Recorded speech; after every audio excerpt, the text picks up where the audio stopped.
കർത്താവിന്റെ തിരുവചനങ്ങൾ ശ്രദ്ധാപൂർവ്വം കേൾപ്പാനായിട്ട് ഞാൻ നിങ്ങളുടെ എല്ലാവരുടെയും ഹൃദയത്തെ തന്നെ പ്രത്യേകമായിട്ട് ക്ഷണിക്കുകയാണ്. യേശുക്രിസ്തു ക്രൂശിൽ പറഞ്ഞ രണ്ട് മൊഴികൾ, മനുഷ്യരുടെ രണ്ട് സ്വഭാവത്തെ കാണിക്കുന്ന രണ്ട് മൊഴികളാണ്. ഒന്ന്, യേശു പറഞ്ഞ ഒരു മൊഴി, ഏലി ഏലി ലമ്മാ ശബക്താനി. അതിലെ ഏലി എന്ന ശബ്ദം കേട്ടപ്പോൾ കേട്ടു നിന്നവർ പെട്ടെന്ന് ഏലിയാവ് എന്ന് ഊഹിച്ചു. അതിൽ അവർ ഇതിനു മുമ്പ് കേട്ട് പരിചയിച്ചിരിക്കുന്ന ഏലിയാവ് എന്ന് പറയുന്ന ആളുടെ പേരിന്റെ ഒരു അംശം വന്നതുകൊണ്ടായിരിക്കാം അവർ പെട്ടെന്ന് അതങ്ങ് ക്യാച്ച് ചെയ്തു. എന്നിട്ട് അവർ പറയാണ്, ഏലിയാവ് ഇവനെ രക്ഷിപ്പാൻ വരുവോ എന്ന് നോക്കട്ടെ. പക്ഷെ മറ്റൊരു മൊഴി മറ്റൊരാളെ ക്യാച്ച് ചെയ്തത് വേറൊരു നിലയിലാണ്. എന്റെ ദൈവമേ, ഞാൻ എന്റെ ആത്മാവിനെ നിന്റെ കരങ്ങളിൽ ഏൽപ്പിക്കുന്നു. അത് ശ്രദ്ധിച്ചത് ശതാധിപൻ. അവൻ പറഞ്ഞത് മറ്റൊരു കാര്യമാണ്. അവൻ പറഞ്ഞത് ഇവൻ സാക്ഷാൽ ദൈവത്തിന്റെ പുത്രൻ എന്ന് പറഞ്ഞ് ദൈവത്തെ മഹത്വപ്പെടുത്തി. ഈ വഹം വായിച്ചപ്പോ നമ്മളെങ്ങനെ ട്യൂൺഡായിരിക്കുന്നു അതിനനുസരിച്ച് നമുക്ക് ദൈവത്തിന്റെ ശബ്ദത്തെ തിരിച്ചറിയാനും നമ്മുടേതായിട്ട് സ്വീകരിക്കാനും കഴിയുന്നു. ശതാധിപൻ ക്രൂശിന്റെ മുമ്പിൽ വെരി ട്യൂൺഡായിരുന്നു. അവൻ കർത്താവിനെ ശ്രദ്ധിച്ചു നോക്കിയതുകൊണ്ട് ആ മൊഴിയിൽ ഏറ്റവും സുപ്രധാനമായ മൊഴി അവന്റേതായിട്ട് അവൻ ഏറ്റെടുത്തു. മറ്റവരുടെ ഹൃദയം കർത്താവിനോട് ട്യൂൺഡല്ലായിരുന്നുകൊണ്ട് അതിലെ ഒരു വാക്കിന്റെ പകുതി എടുത്ത ശേഷം അവർ അവനെ കളിയാക്കാൻ അത് ഉപയോഗിച്ചു. ഇത് ചരിത്രത്തിലുടനീളം സഭയിലുടനീളം ഉണ്ടാകുന്ന ഒരു സത്യം.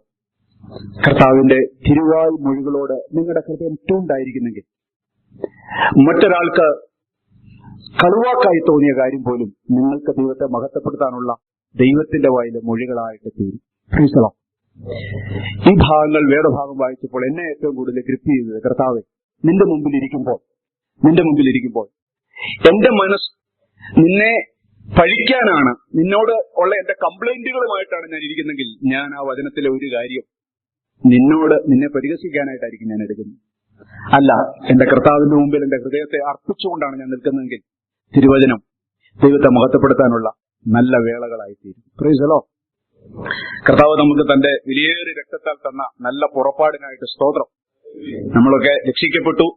നമ്മുടെ ഗ്രാമത്തിൽ നിന്നൊക്കെ നമ്മൾ പുറപ്പെട്ടിട്ടില്ലെങ്കിലും നമ്മുടെ ഹൃദയം കൊണ്ട് നാം ഒരു സഞ്ചാരത്തിൽ എത്തിയിരിക്കുകയാണ്. Price the Lord. നമ്മുടെ ആത്മാവ് ഈ ലോകത്തിൽ നിന്ന് പുറപ്പെട്ട് കഴിഞ്ഞു. ഹല്ലേലൂയ. ജീവന്റെ യാത്രയിലാണ്. അത് അനുഭവിക്കുന്നവർ, അത് എക്സ്പീരിയൻസ് ചെയ്യുന്നവർ കർത്താവിനെ ഒന്ന് സ്തുതിക്കാം. Price the Lord. നമ്മളൊരു യാത്രയിലാണ് പ്രിയമുള്ളവരെ. ആ എക്സൈറ്റ്മെന്റ് നമുക്കുണ്ടായിരിക്കണം. ഹല്ലേലൂയ. ഒരുപക്ഷെ വെച്ച വീട് പകുതി പണിയെ തീർന്നിട്ടുള്ളൂ, അതൊന്നും മുന്നോട്ട് പോയിട്ടില്ല. പക്ഷേ യാത്ര ഒത്തിരി മുന്നോട്ട് പോയി കർത്താവിന്റെ അടുത്തോട്ട്. ഹല്ലേലൂയ. അത് കാണാനുള്ളൊരു കണ്ണ് നമുക്ക് കർത്താവ് തരണം. ഞാനിന്ന് നിങ്ങളോട് ഒരു പ്രിപ്പയർഡ് ആയ ഒരു മെസ്സേജിനേക്കാൾ എന്റെ ഹൃദയത്തിലെ കർത്താവ് തന്ന ചിന്തകൾ ഒരു തിയോളജിക്കൽ ഒരു പ്ലാറ്റ്ഫോം ഇല്ലാതെ ഹൃദയത്തിന്റെ ഭാഷയിൽ പറയണമെന്നാണ് ഞാൻ ആഗ്രഹിക്കുന്നത്. വേദപുസ്തകത്തിൽ ഒരു മനോഹര വചനം, എനിക്ക് ഭയങ്കര ഇഷ്ടപ്പെട്ട ഒരു വചനമുണ്ട്. ഇരുട്ടത്ത് നീ കേട്ടത് വെളിച്ചത്ത് നീ സംസാരിക്കുക. എന്റെ ജീവിതത്തിന്റെ ഇരുട്ടുകളിൽ ഞാൻ കേട്ടതാണ് ഇന്ന് നിങ്ങളുടെ മുമ്പിൽ എനിക്ക് നിങ്ങളുടെ വെളിച്ചമായിട്ട് സംസാരിക്കാൻ ആഗ്രഹിക്കും. അതിനടുത്ത വാക്യം യേശു പറഞ്ഞത്, ചെവിയിൽ പറഞ്ഞു കേട്ടത് തുരമ്പുകളിൽ ഘോഷിക്കുക. എന്റെ യാത്രകളിൽ എന്റെ ചെവിയിൽ കർത്താവ് എനിക്കായിട്ട് പറഞ്ഞു തന്ന ചില കാര്യങ്ങൾ നിങ്ങളുടെ നന്മയ്ക്ക് ഈ പുരയിൽ ഞാൻ ഇന്ന് ഘോഷിക്കുകയാണ്. അതുകൊണ്ടത് ഒരു വലിയ പ്രിപ്പയർഡ് വേർഡായിരിക്കുന്നതിനേക്കാൾ അങ്ങനെ പറയാനായിട്ട് ഞാൻ താല്പര്യപ്പെടുന്നില്ല. എന്റെ ഇരുട്ടിൽ സ്വകാര്യതയിൽ കർത്താവ് സംസാരിച്ച കാര്യങ്ങൾ ഞാൻ നിങ്ങളുടെ വെളിച്ചത്തിലേക്ക് കൊണ്ടുവരാൻ ആഗ്രഹിക്കുക. ലോകത്തിൽ മനുഷ്യർക്ക് മനുഷ്യ ജീവിതത്തെക്കുറിച്ച് ഒരു വ്യാഖ്യാനം, ഒരു ഇന്റർപ്രിട്ടേഷൻ, എന്താണ് മനുഷ്യ ജീവിതം, വാട്ട് ഈസ് ലൈഫ്, നമുക്ക് എല്ലാ കാര്യത്തെക്കുറിച്ചും ഒരു വ്യാഖ്യാനമുണ്ട്, ഒരു ഡെഫിനിഷനുണ്ട്. എന്നാൽ മനുഷ്യന്റെ ജീവിതം എന്താണെന്നുള്ളതിനെ കുറിച്ചുള്ള ഒരു വ്യാഖ്യാനം ഇന്ന് വരെയും ആർക്കും പറയാൻ കഴിഞ്ഞിട്ടില്ല. അത്ര സങ്കീർണമാണ് മനുഷ്യ ജീവിതം, അത്ര പാരഡോക്സിക്കലാണ്, പരസ്പര വിരുദ്ധമാണ് മനുഷ്യജീവിതം. പലരും അത് സംബന്ധിച്ച് മനുഷ്യ ജീവിതത്തെക്കുറിച്ച് പാടിയിട്ടുണ്ട്. ഫിലോസഫേഴ്സ് അവരുടെ ഭാഗത്ത് നിന്ന് ശ്രമിച്ചിട്ടുണ്ട് സൈദ്ധാന്തികമായിട്ട് എന്താണ് മനുഷ്യ ജീവിതം എന്നൊക്കെ പറയാം. പക്ഷെ ഒരു മനുഷ്യനും പിടികൊടുക്കാത്തതും ഒരു മനുഷ്യനും മനസ്സിലാക്കിയെടുക്കാൻ കഴിയാത്തതും ഇതാണ് മനുഷ്യ ജീവിതം എന്ന് പറഞ്ഞ് വ്യാഖ്യാനം പറഞ്ഞ് ഫുൾ സ്റ്റോപ്പ് ഇടാൻ കഴിയാത്തതുമായ ഒത്തിരി സങ്കീർണത നിറഞ്ഞ വ്യാഖ്യാനത്തിന് പിടികൊടുക്കാത്ത ഒരു ജീവിതമാണ് മനുഷ്യജീവിതം. അതുകൊണ്ടാണ് മനുഷ്യജീവിതത്തിന് ഒരു ഫിലോസഫി ആർക്കും പറയാൻ കഴിയത്തില്ല. ഞാൻ പറയുന്ന ഫിലോസഫി ആയിരിക്കത്തില്ല കൂത്താട്ടുകുളത്ത് ജനിച്ചു വളർന്ന ആൾ പറയുന്ന ഫിലോസഫി. കാരണം പുള്ളി വളർന്ന സാഹചര്യം വേറെ. നമ്മൾ രണ്ടുപേരും പറയുന്ന സാഹചര്യം ആയിരിക്കത്തില്ല ഒരുപക്ഷെ യൂറോപ്യൻ കൺട്രിയിൽ നിന്ന് വരുന്ന ഒരുവൻ ജീവിതത്തെ സംബന്ധിച്ച് അവന്റെ വീക്ഷണം. അതുകൊണ്ട് ആരൊക്കെ ജീവിതത്തിന് ഒരു വ്യാഖ്യാനം കൊടുക്കാൻ ശ്രമിച്ചാലും, സൈദ്ധാന്തികമാകട്ടെ അത് ആത്മീയപരമാകട്ടെ, മനുഷ്യന് ജീവിതം എന്താണെന്ന് വ്യാഖ്യാനം കൊടുക്കാൻ കഴിയത്തില്ല. അതെന്തുകൊണ്ടാണെന്ന് ഞാൻ ഒന്ന് രണ്ട് കാര്യങ്ങൾ ആമുഖമായി പറഞ്ഞ ശേഷം ഞാൻ വചനത്തിലേക്ക് വരാം. ഒന്ന്, നമ്മുടെ കൈകളിൽ ഒതുങ്ങുന്നതും നമ്മുടെ ചിന്ത കൊണ്ട് മനസ്സിലാക്കിയെടുക്കാൻ കഴിയാത്തതും നമുക്ക് ഇരുന്ന് ആലോചിച്ച് ഇതാണ് ഇതിന്റെ കാരണം എന്ന് പറയാനും കഴിയാത്തവണ്ണം ഒത്തിരി കാര്യങ്ങളാൽ കലുഷിതമായ ജീവിതം. നിങ്ങളെ ശ്രദ്ധിച്ചാൽ മതി. ഇന്നലത്തെ സത്യം നാളത്തെ അസത്യമായി തീരുക. എന്താ ഇന്റർപ്രറ്റ് ചെയ്യണമെന്ന് അറിയത്തില്ല. ഇന്ന് പ്രശ്ന പരിഹാരമായി തീർന്നത് നാളത്തെ പ്രശ്നത്തിന്റെ തുടക്കമായി തീരുക. അപ്പൊ പിന്നെ എന്താണ് ഒരു വ്യാഖ്യാനം അതിന് കൊടുക്കുന്നത്? ഇന്നലെ സഹായിക്കാം എന്ന് പറഞ്ഞവർ തക്ക സമയത്ത് സഹായിക്കാതിരുന്ന ശേഷം ഒരിക്കലും കാണാത്ത മുഖങ്ങളായ പലരും ആ സമയത്ത് സഹായിക്കാൻ കടന്നു വന്നു. ഇങ്ങനെ ജീവിതം ഒത്തിരി വൈരുദ്ധ്യാത്മകമാണ്. നമ്മൾ ചിന്തിക്കുന്നതല്ല. എല്ലാം ശരിയായതാ ബ്രദർ. 99% കാര്യങ്ങൾ ശരിയാക്കി വെച്ചിരുന്ന ഒരു കാര്യം കൂടെ നടന്നാൽ മതി. കഴിഞ്ഞ 5 വർഷമായിട്ട് ഒരു കാര്യം പെൻഡിങ്ങിൽ ഇരിക്കുക. എന്താ ഇനി ജീവിതത്തെക്കുറിച്ച് ഞാൻ എന്താ ഇനി പറയുന്നത്? എനിക്കൊരു പിടി കിട്ടുന്നില്ല. ഇത് നിങ്ങളുടെയും എന്റെയും ജീവിതത്തെക്കുറിച്ചുള്ള ഒരു പച്ചയായ യാഥാർത്ഥ്യം. ഒരു കുഴപ്പവുമില്ലാതെ സന്തോഷത്തോടെ ജീവിച്ചു പോരുന്നവരകിൽ പെട്ടെന്നൊരു ക്ഷീണം തോന്നി ചികിത്സിച്ചപ്പോഴാണ് ക്യാൻസർ ആണെന്ന് തിരിച്ചറിഞ്ഞത്. അതോടെ വളരെ സന്തോഷമുണ്ടായിരുന്ന ഭവനം പെട്ടെന്നൊരു ശ്മശാന മൂകതയിലേക്ക് പെട്ടെന്ന് മറിയപ്പെടുകയും, ആരോഗ്യത്തോടെ രാവിലെ പോയ കുട്ടി കോളേജിൽ നിന്ന് പോയ പിക്നിക്കിൽ അവൻ ഏതോ ഒരു ജലാശയത്തിൽ മുങ്ങി തിരിച്ച് 2 ദിവസം അവന്റെ ബോഡി കണ്ടെത്തിയിട്ട് തിരിച്ചു വരുമ്പോൾ വയറെല്ലാം വീർത്ത് കണ്ണെല്ലാം തള്ളി നല്ല മിടുക്കനായിട്ട് ഇറങ്ങിപ്പോയ കുട്ടി തിരിച്ചു വരുമ്പോൾ ഒരു ശവമായിട്ടാണ് വരുന്നത്. ആ അമ്മയ്ക്ക് ജീവിതത്തെ സംബന്ധിച്ച് എന്ത് വ്യാഖ്യാനമാണ് കൊടുക്കാൻ കഴിയുന്നത്? കാക്കേണ്ടവർ, സൂക്ഷിക്കേണ്ടവർ, പരിപാലിക്കേണ്ടവർ തിരിഞ്ഞ് നമ്മളെ തന്നെ നശിപ്പിക്കാൻ ശ്രമിക്കുന്നു. ആർക്കാണോ പാല് കൊടുത്തത് അതേ കയ്യിലേക്ക് തന്നെ തിരിഞ്ഞ് അവർ കൊത്തുന്നു. ഇങ്ങനെ ഓരോരുത്തരുടെയും ജീവിതം നിങ്ങൾ എടുത്ത് പരിശോധിച്ചാൽ എല്ലാവരുടെയും ജീവിതത്തിൽ ആർക്കും ഒരു വ്യാഖ്യാനം കൊടുക്കാതെ വണ്ണം ജീവിതം നമ്മുടെ കയ്യിൽ വളരെ സങ്കീർണമാണ്. ഇതിന്റെ അകത്ത് നിങ്ങൾ ലൈഫ് അതിന്റെ മുഴുവനും അർത്ഥവും മനസ്സിലാക്കാൻ ശ്രമിച്ചാൽ നിങ്ങൾക്ക് നടക്കത്തില്ല. നിങ്ങളുടെ ജീവിതത്തിൽ ഇപ്പോൾ സംഭവിച്ചുകൊണ്ടിരിക്കുന്നതിന് ഉത്തരം കണ്ടെത്താൻ ശ്രമിക്കാനുള്ളതല്ല ഈ ജീവിതത്തിന്റെ ആയുസ്. പാഴാക്കരുത്. It is not possible. If you have a different opinion or if you have more than 2 opinions about the life, you will be a double-minded person. If you have more opinions, you will have a double-minded mentality. You will keep always in your life. ഞാൻ ഈ പറയുന്നത് നിങ്ങൾക്ക് അർത്ഥവത്താണ്. നിങ്ങൾക്ക് ഒറ്റ ഒപ്പീനിയനേ ഉള്ളൂ ജീവിതം സംബന്ധിച്ച്. പല ഒപ്പീനിയനുകൾ നിങ്ങൾക്ക് ജീവിതത്തിൽ ഉണ്ടെങ്കിൽ നിങ്ങളുടെ ജീവിതം എപ്പോഴും ഇരുമനസ്സുള്ള ഒരു ജീവിതമായിരിക്കും. അതുകൊണ്ട് ജീവിതത്തിൽ ചോദ്യങ്ങൾക്ക് ഉത്തരം കണ്ടെത്താൻ പറ്റത്തില്ല. പ്രിയമുള്ള, ഉത്തരം കണ്ടെത്താൻ പറ്റത്തില്ല. ഒരാളുടെ ശരി മറ്റൊരാൾക്ക് തെറ്റായി തീരുക, ഒരു രാജ്യത്തെ ശരി വേറൊരു ദേശത്ത് ശരിയല്ലാതായി തീരുക, അത്രയ്ക്കുമാണ് ജീവിതം.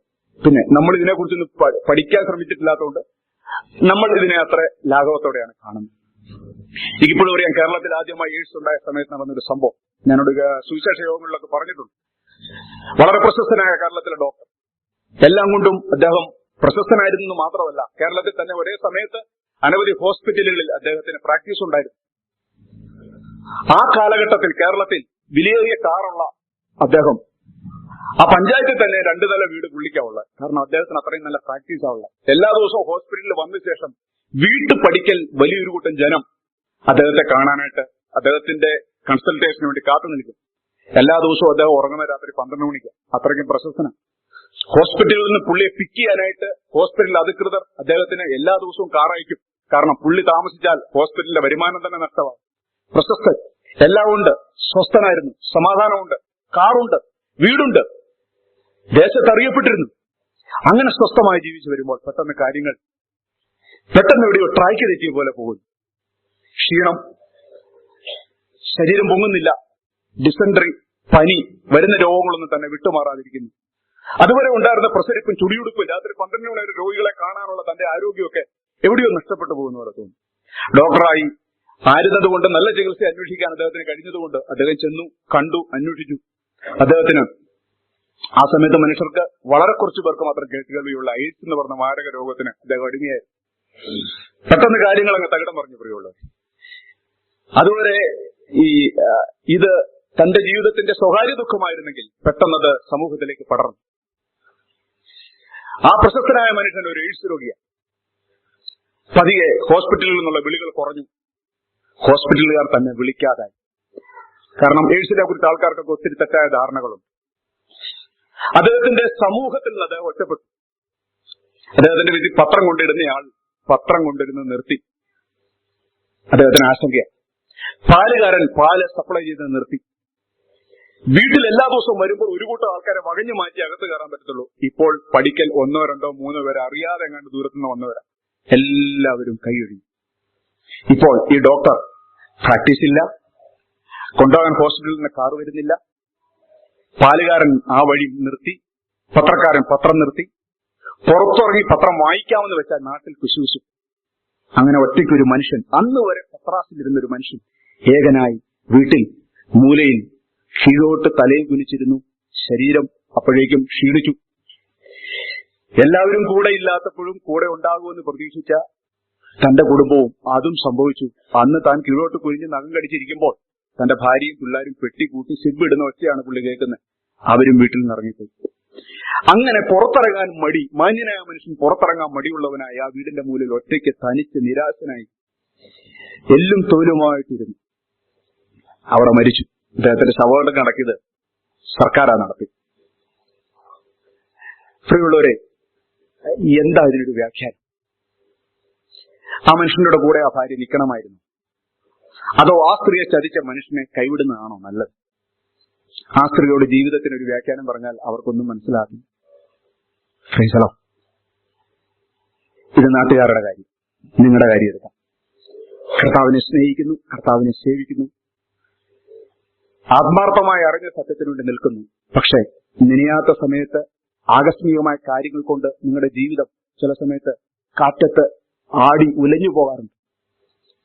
ഒന്നും മനസ്സിലാകുന്നില്ല. നിങ്ങൾക്ക് ആശ്വസിപ്പിക്കാൻ ഒത്തിരി പേര് വരുന്നുണ്ട്. പക്ഷെ ആ ആശ്വാസം കൊണ്ടൊന്നും നിന്റെ ജീവിതം സംബന്ധിച്ച് നിനക്ക് ഒരു എത്തുപിടിയും കിട്ടുന്നില്ല.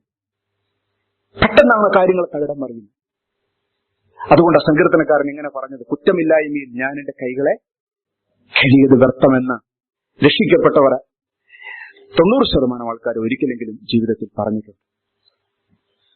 മനസ്സുകൊണ്ട് ആരെയും വേദനിപ്പിക്കാഞ്ഞിട്ടും ജീവിതത്തിൽ എന്നും നിരന്തര രോഗങ്ങൾ ചുമക്കുന്നവരായ ആൾക്കാരുണ്ട്.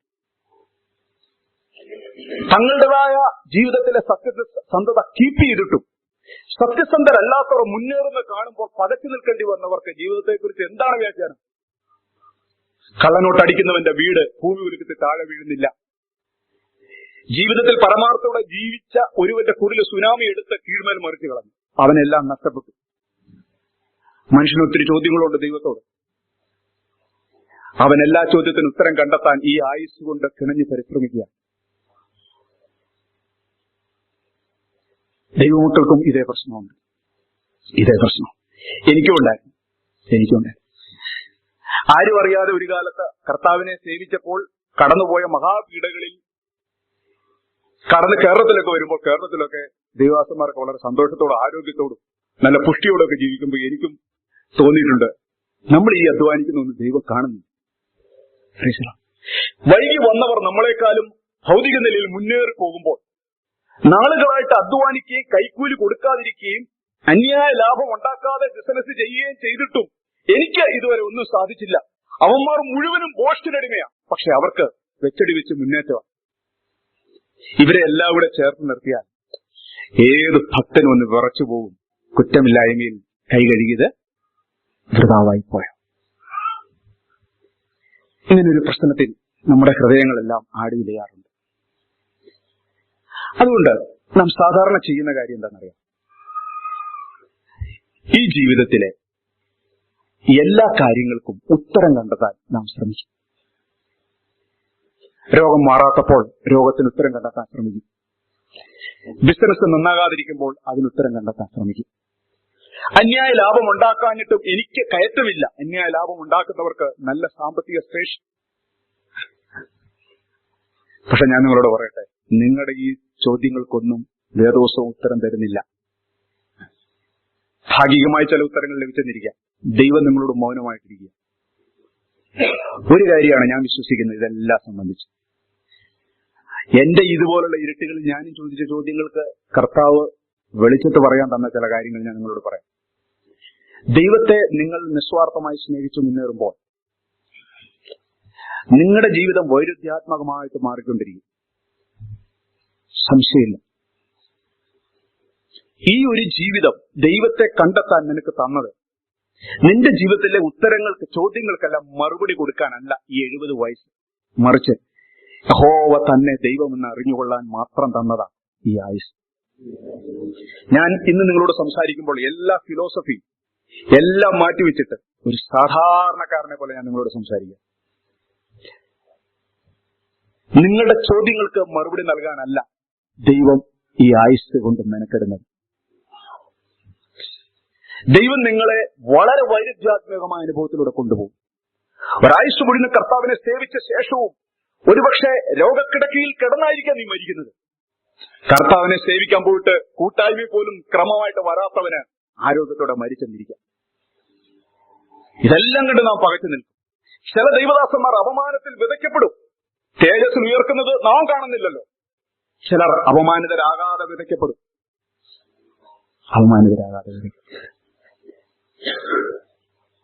അതുകൊണ്ടാണ് ഞാൻ പറഞ്ഞത്, ഈ കാര്യങ്ങളോടുള്ള മതിൽ ഒരൊറ്റ ഒപ്പീനിയൻ ഉണ്ടെങ്കിൽ സിംഗിൾ മൈൻഡഡ് ആകാൻ പറ്റത്തുള്ളൂ. 2 ഒപ്പീനിയൻ ഉണ്ടെങ്കിൽ നിങ്ങളുടെ ജീവിതയാത്ര മുഴുവൻ അസ്ഥിരമായിരിക്കും. ആ ഒപ്പീനിയൻ എന്നെ സംബന്ധിച്ച് ഒറ്റ ഒപ്പീനിയനേ ഉള്ളൂ. ഹല്ലേലൂയ. യഹോവയിൽ തന്നെ ആശ്രയിക്കാം. യഹോവ തന്നെ ആശ്രയമായിട്ട് നീ ഹൃദയത്തിൽ കരുതിക്കൊള്ളുക. യഹോവയെ തന്നെ നനച്ചുകൊള്ളുക. അവൻ മാത്രമാണ് വിശ്വസ്തൻ. അവന്റെ വഴികളെല്ലാം പെർഫെക്റ്റ് ആണ്. ഹല്ലേലൂയ. അത് ആ ഒരു ഒറ്റ ഒപ്പീനിയൻ അല്ലാതെ അതിനപ്പുറത്ത് ഏതെങ്കിലും ഒരു അഭിപ്രായം കൂടെ ചേർത്ത് വെക്കാമെന്ന് വിചാരിക്കാം. സഹോദരന്മാരെ, നിങ്ങൾക്കൊരാരാധകനാകാൻ കഴിയത്തില്ല. ഹല്ലേലൂയ. ജീവിതത്തിൽ ഇങ്ങനെ സംഭവിക്കുന്ന സംഭവങ്ങൾ എനിക്കൊത്തിരി പേരെ അറിയാം. അവര് എന്റെ കൂടെ വർഷങ്ങൾ കർത്താവിന്റെ വേല ചെയ്ത ഒരു ബ്രദറുണ്ട്. അദ്ദേഹം ഇപ്പോൾ ഹരിയാനയിലെ പാനിപ്പത്തിലാണ് വേല ചെയ്യുന്നത്. വളരെ ബുദ്ധിമുട്ടാണ്. അദ്ദേഹത്തിന്റെ ബനിയൻ ഒരു ദിവസം അലക്കാനിട്ടപ്പോ ഞാൻ കണ്ടു ഒരു 10,000-2,000 തുളയുണ്ട് ആ ബനിയന്. അപ്പൊ അറിയാം അദ്ദേഹത്തിന്റെ അവസ്ഥ. വളരെ സാമ്പത്തിക ശേഷി കുറഞ്ഞൊരു കുടുംബത്തിൽ നിന്ന് വന്ന അദ്ദേഹം റാണിക്കാരൻ. ഒരു ദിവസം അദ്ദേഹത്തിന്റെ വീട്ടിൽ ചെന്നപ്പോൾ ഒരു സംഭവം ഉണ്ടായി. വീതമെല്ലാം വെച്ച് കഴിഞ്ഞു. കെട്ടിച്ചു വിട്ട പെമ്മക്കും കൂടെ കൊടുത്തു കഴിഞ്ഞു. ബാബുവിനൊന്നുമില്ല. ബാബു മാത്രമേ വിശ്വാസത്തിൽ ഒറ്റയ്ക്ക് ഇറങ്ങിയിട്ടുള്ളൂ. ബാക്കി ആരും വിശ്വാസം. പക്ഷേ ബാബു വന്നിട്ട് 35 വർഷമായി. നിങ്ങൾക്കൊരു പക്ഷെ ഇങ്ങനത്തെ അനുഭവങ്ങൾ വന്നിട്ടില്ലെങ്കിലും ഈ അനുഭവങ്ങളൊക്കെ വരുമ്പോൾ ഒരു 100 ചോദ്യങ്ങൾ വരും. ഹല്ലേലൂയ. പക്ഷേ വേദോസ്തവം നിങ്ങൾ ദൈവത്തിലേക്ക് വരുമ്പോൾ ഇതിന് ദൈവം മറുപടി പറയുന്നില്ല. ദൈവത്തിലേക്ക് വരുമ്പോൾ you have to exercise your faith. തെറ്റിക്കൂടായ്മയുള്ള ദൈവത്തിൽ വിശ്വസിക്കുക എന്നുള്ള വിശ്വാസത്തിന്റെയും ട്രസ്റ്റിനെയും മാത്രം എക്സർസൈസ് ചെയ്ത് എനിക്ക് ദൈവത്തിന്റെ സന്നിധിയിൽ മുന്നോട്ട് പോകാനായിട്ട് കഴിയും. ബാക്കി ഉത്തരം കണ്ടെത്തുന്ന ഏതെങ്കിലും കോളേജുകളുണ്ടെങ്കിൽ, ഏതെങ്കിലും പ്രത്യേക മീറ്റിങ്ങുകൾ നടക്കുന്നുണ്ടെങ്കിൽ, സംഘടിപ്പിക്കുന്നുണ്ടെങ്കിൽ, പ്രത്യേക യോഗ ഗ്രൂപ്പുകളോ അല്ലെങ്കിൽ ജീവിതത്തെ സൈദ്ധാന്തികമായിട്ട് പഠിപ്പിക്കുന്നവരുണ്ടെങ്കിൽ അവിടെ പോയി നിങ്ങൾക്ക് ഉത്തരം കിട്ടണമെന്ന് ആഗ്രഹമുണ്ട്, അവിടെ പൊക്കോളുക. പക്ഷെ ദൈവത്തിന്റെ അടുക്കൽ വരുമ്പോൾ ഈ ഉത്തരവല്ല നിനക്ക് ലഭിക്കുന്നത്. ദൈവത്തിന്റെ അടുക്കൽ വരുമ്പോൾ ദൈവം തരുന്ന ഒറ്റ ഉത്തരത്തെ നീ അങ്ങ് വിശ്വസിച്ചോണം, മുറുകെ പിടിച്ചോണം. എന്റെ വഴികളല്ല നിന്റെ വഴികൾ, എന്റെ ആലോചനകളല്ല നിന്റെ ആലോചനകൾ. ആകാശം ഭൂമിക്ക് മീതെ ഉയർന്നിരിക്കുന്നതിനേക്കാളും എന്റെ വഴികളും എന്റെ ആലോചനകളും നിന്റെ മനസ്സിലെ പ്ലാനുകളെക്കാളൊക്കെ ഉയർന്നിരിക്കുകയാണ്. ഹല്ലേലൂയ. ഇത് നമുക്കറിയാം. പക്ഷേ ട്രസ്റ്റ് ആൻഡ് ഒബേ, സൗരസൗരന്മാരെ, ട്രസ്റ്റ് ആൻഡ് ഒബേ. ഞാൻ വേദോത്സവം തലനാരിയുടെ കീറി വ്യാഖ്യാനിക്കാൻ ശ്രമിക്കുന്ന ഒരാളാണ്. ബട്ട് സ്റ്റിൽ എന്റെ ഇരുട്ടത്ത് ദൈവം എന്നോട് പറഞ്ഞത് ട്രസ്റ്റ് ആൻഡ് ഒബേ. ദൈവത്തെ തന്നെ നീ ആശ്രയിക്കും. ഹല്ലേലൂയ. നന്നായി പഠിച്ചു ബ്രദർ, നന്നായി പഠിച്ചു. ആത്മാർത്ഥമായി ഹാർഡ് വർക്ക് ചെയ്തു. കൂട്ടായ്മകളൊന്നും മുടക്കിയിട്ടുമില്ല. നീ അങ്ങനെ മാർക്ക് പോകണ്ടെന്ന് വിചാരിച്ചു. പക്ഷെ ഉഴപ്പിൽ നടന്നവനും പ്രാർത്ഥിക്കാത്തവനും കുരിശു വരയ്ക്കുന്നവനും ഇവിടെ അമ്പലത്തിൽ പോയി മുട്ടുപടക്കുന്നവനും മൂർത്തികളെ ആരാധിക്കുന്നവനും 99.9%. ദേവദാസന്മാർ പ്രാർത്ഥിക്കുന്നു. ഞാൻ കോപ്പി എടുത്തിട്ടില്ല 10ാം ക്ലാസ് വരെ. എനിക്ക് വന്നപ്പോൾ 65. ഇതുമായിട്ട് എന്ത് ചെയ്യും ബ്രദർ? 65 എന്ത് ചെയ്യും? ബൈജുവിൽ പോയാൽ 65 കൂട്ടി കിട്ടുമോ? കിട്ടത്തില്ല. പക്ഷേ ദൈവം ഇതിനൊന്നും മറുപടി പറയുന്നില്ല. ദൈവം മറുപടി പറയുന്നില്ല. അങ്ങനെ ദൈവം മറുപടി പറയാൻ പോയാൽ 69 കോടി ജനങ്ങൾക്ക് മറുപടി പറഞ്ഞ് കർത്താവ് മടുക്കത്തേ ഉള്ളൂ. എന്നെ ചലഞ്ച് ചെയ്തൊരു വചനമുണ്ട്. ഞാനത് നിങ്ങളുടെ വിരോധാഭാസത്തിനായിട്ട്, ഈ സംഭവത്തോടുള്ള വിധത്തിൽ ഒരു വിരോധാഭാസമായിട്ട് ഞാൻ പറയാം. ലൂക്കോസ് 13:6. ഇതെന്റെ ചിന്തയല്ല, പെട്ടെന്ന് മനസ്സിൽ വന്നപ്പം പറഞ്ഞു. ഒന്ന് വായിക്കാവോ? ലൂക്കോസ് 13:6.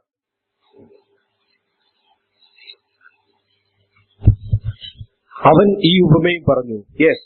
ഒരുത്തന് തന്റെ മുന്തിരിത്തോട്ടത്തിൽ നട്ടിരുന്ന ഒരു അത്തിവൃക്ഷമുണ്ടായിരുന്നു. മതി.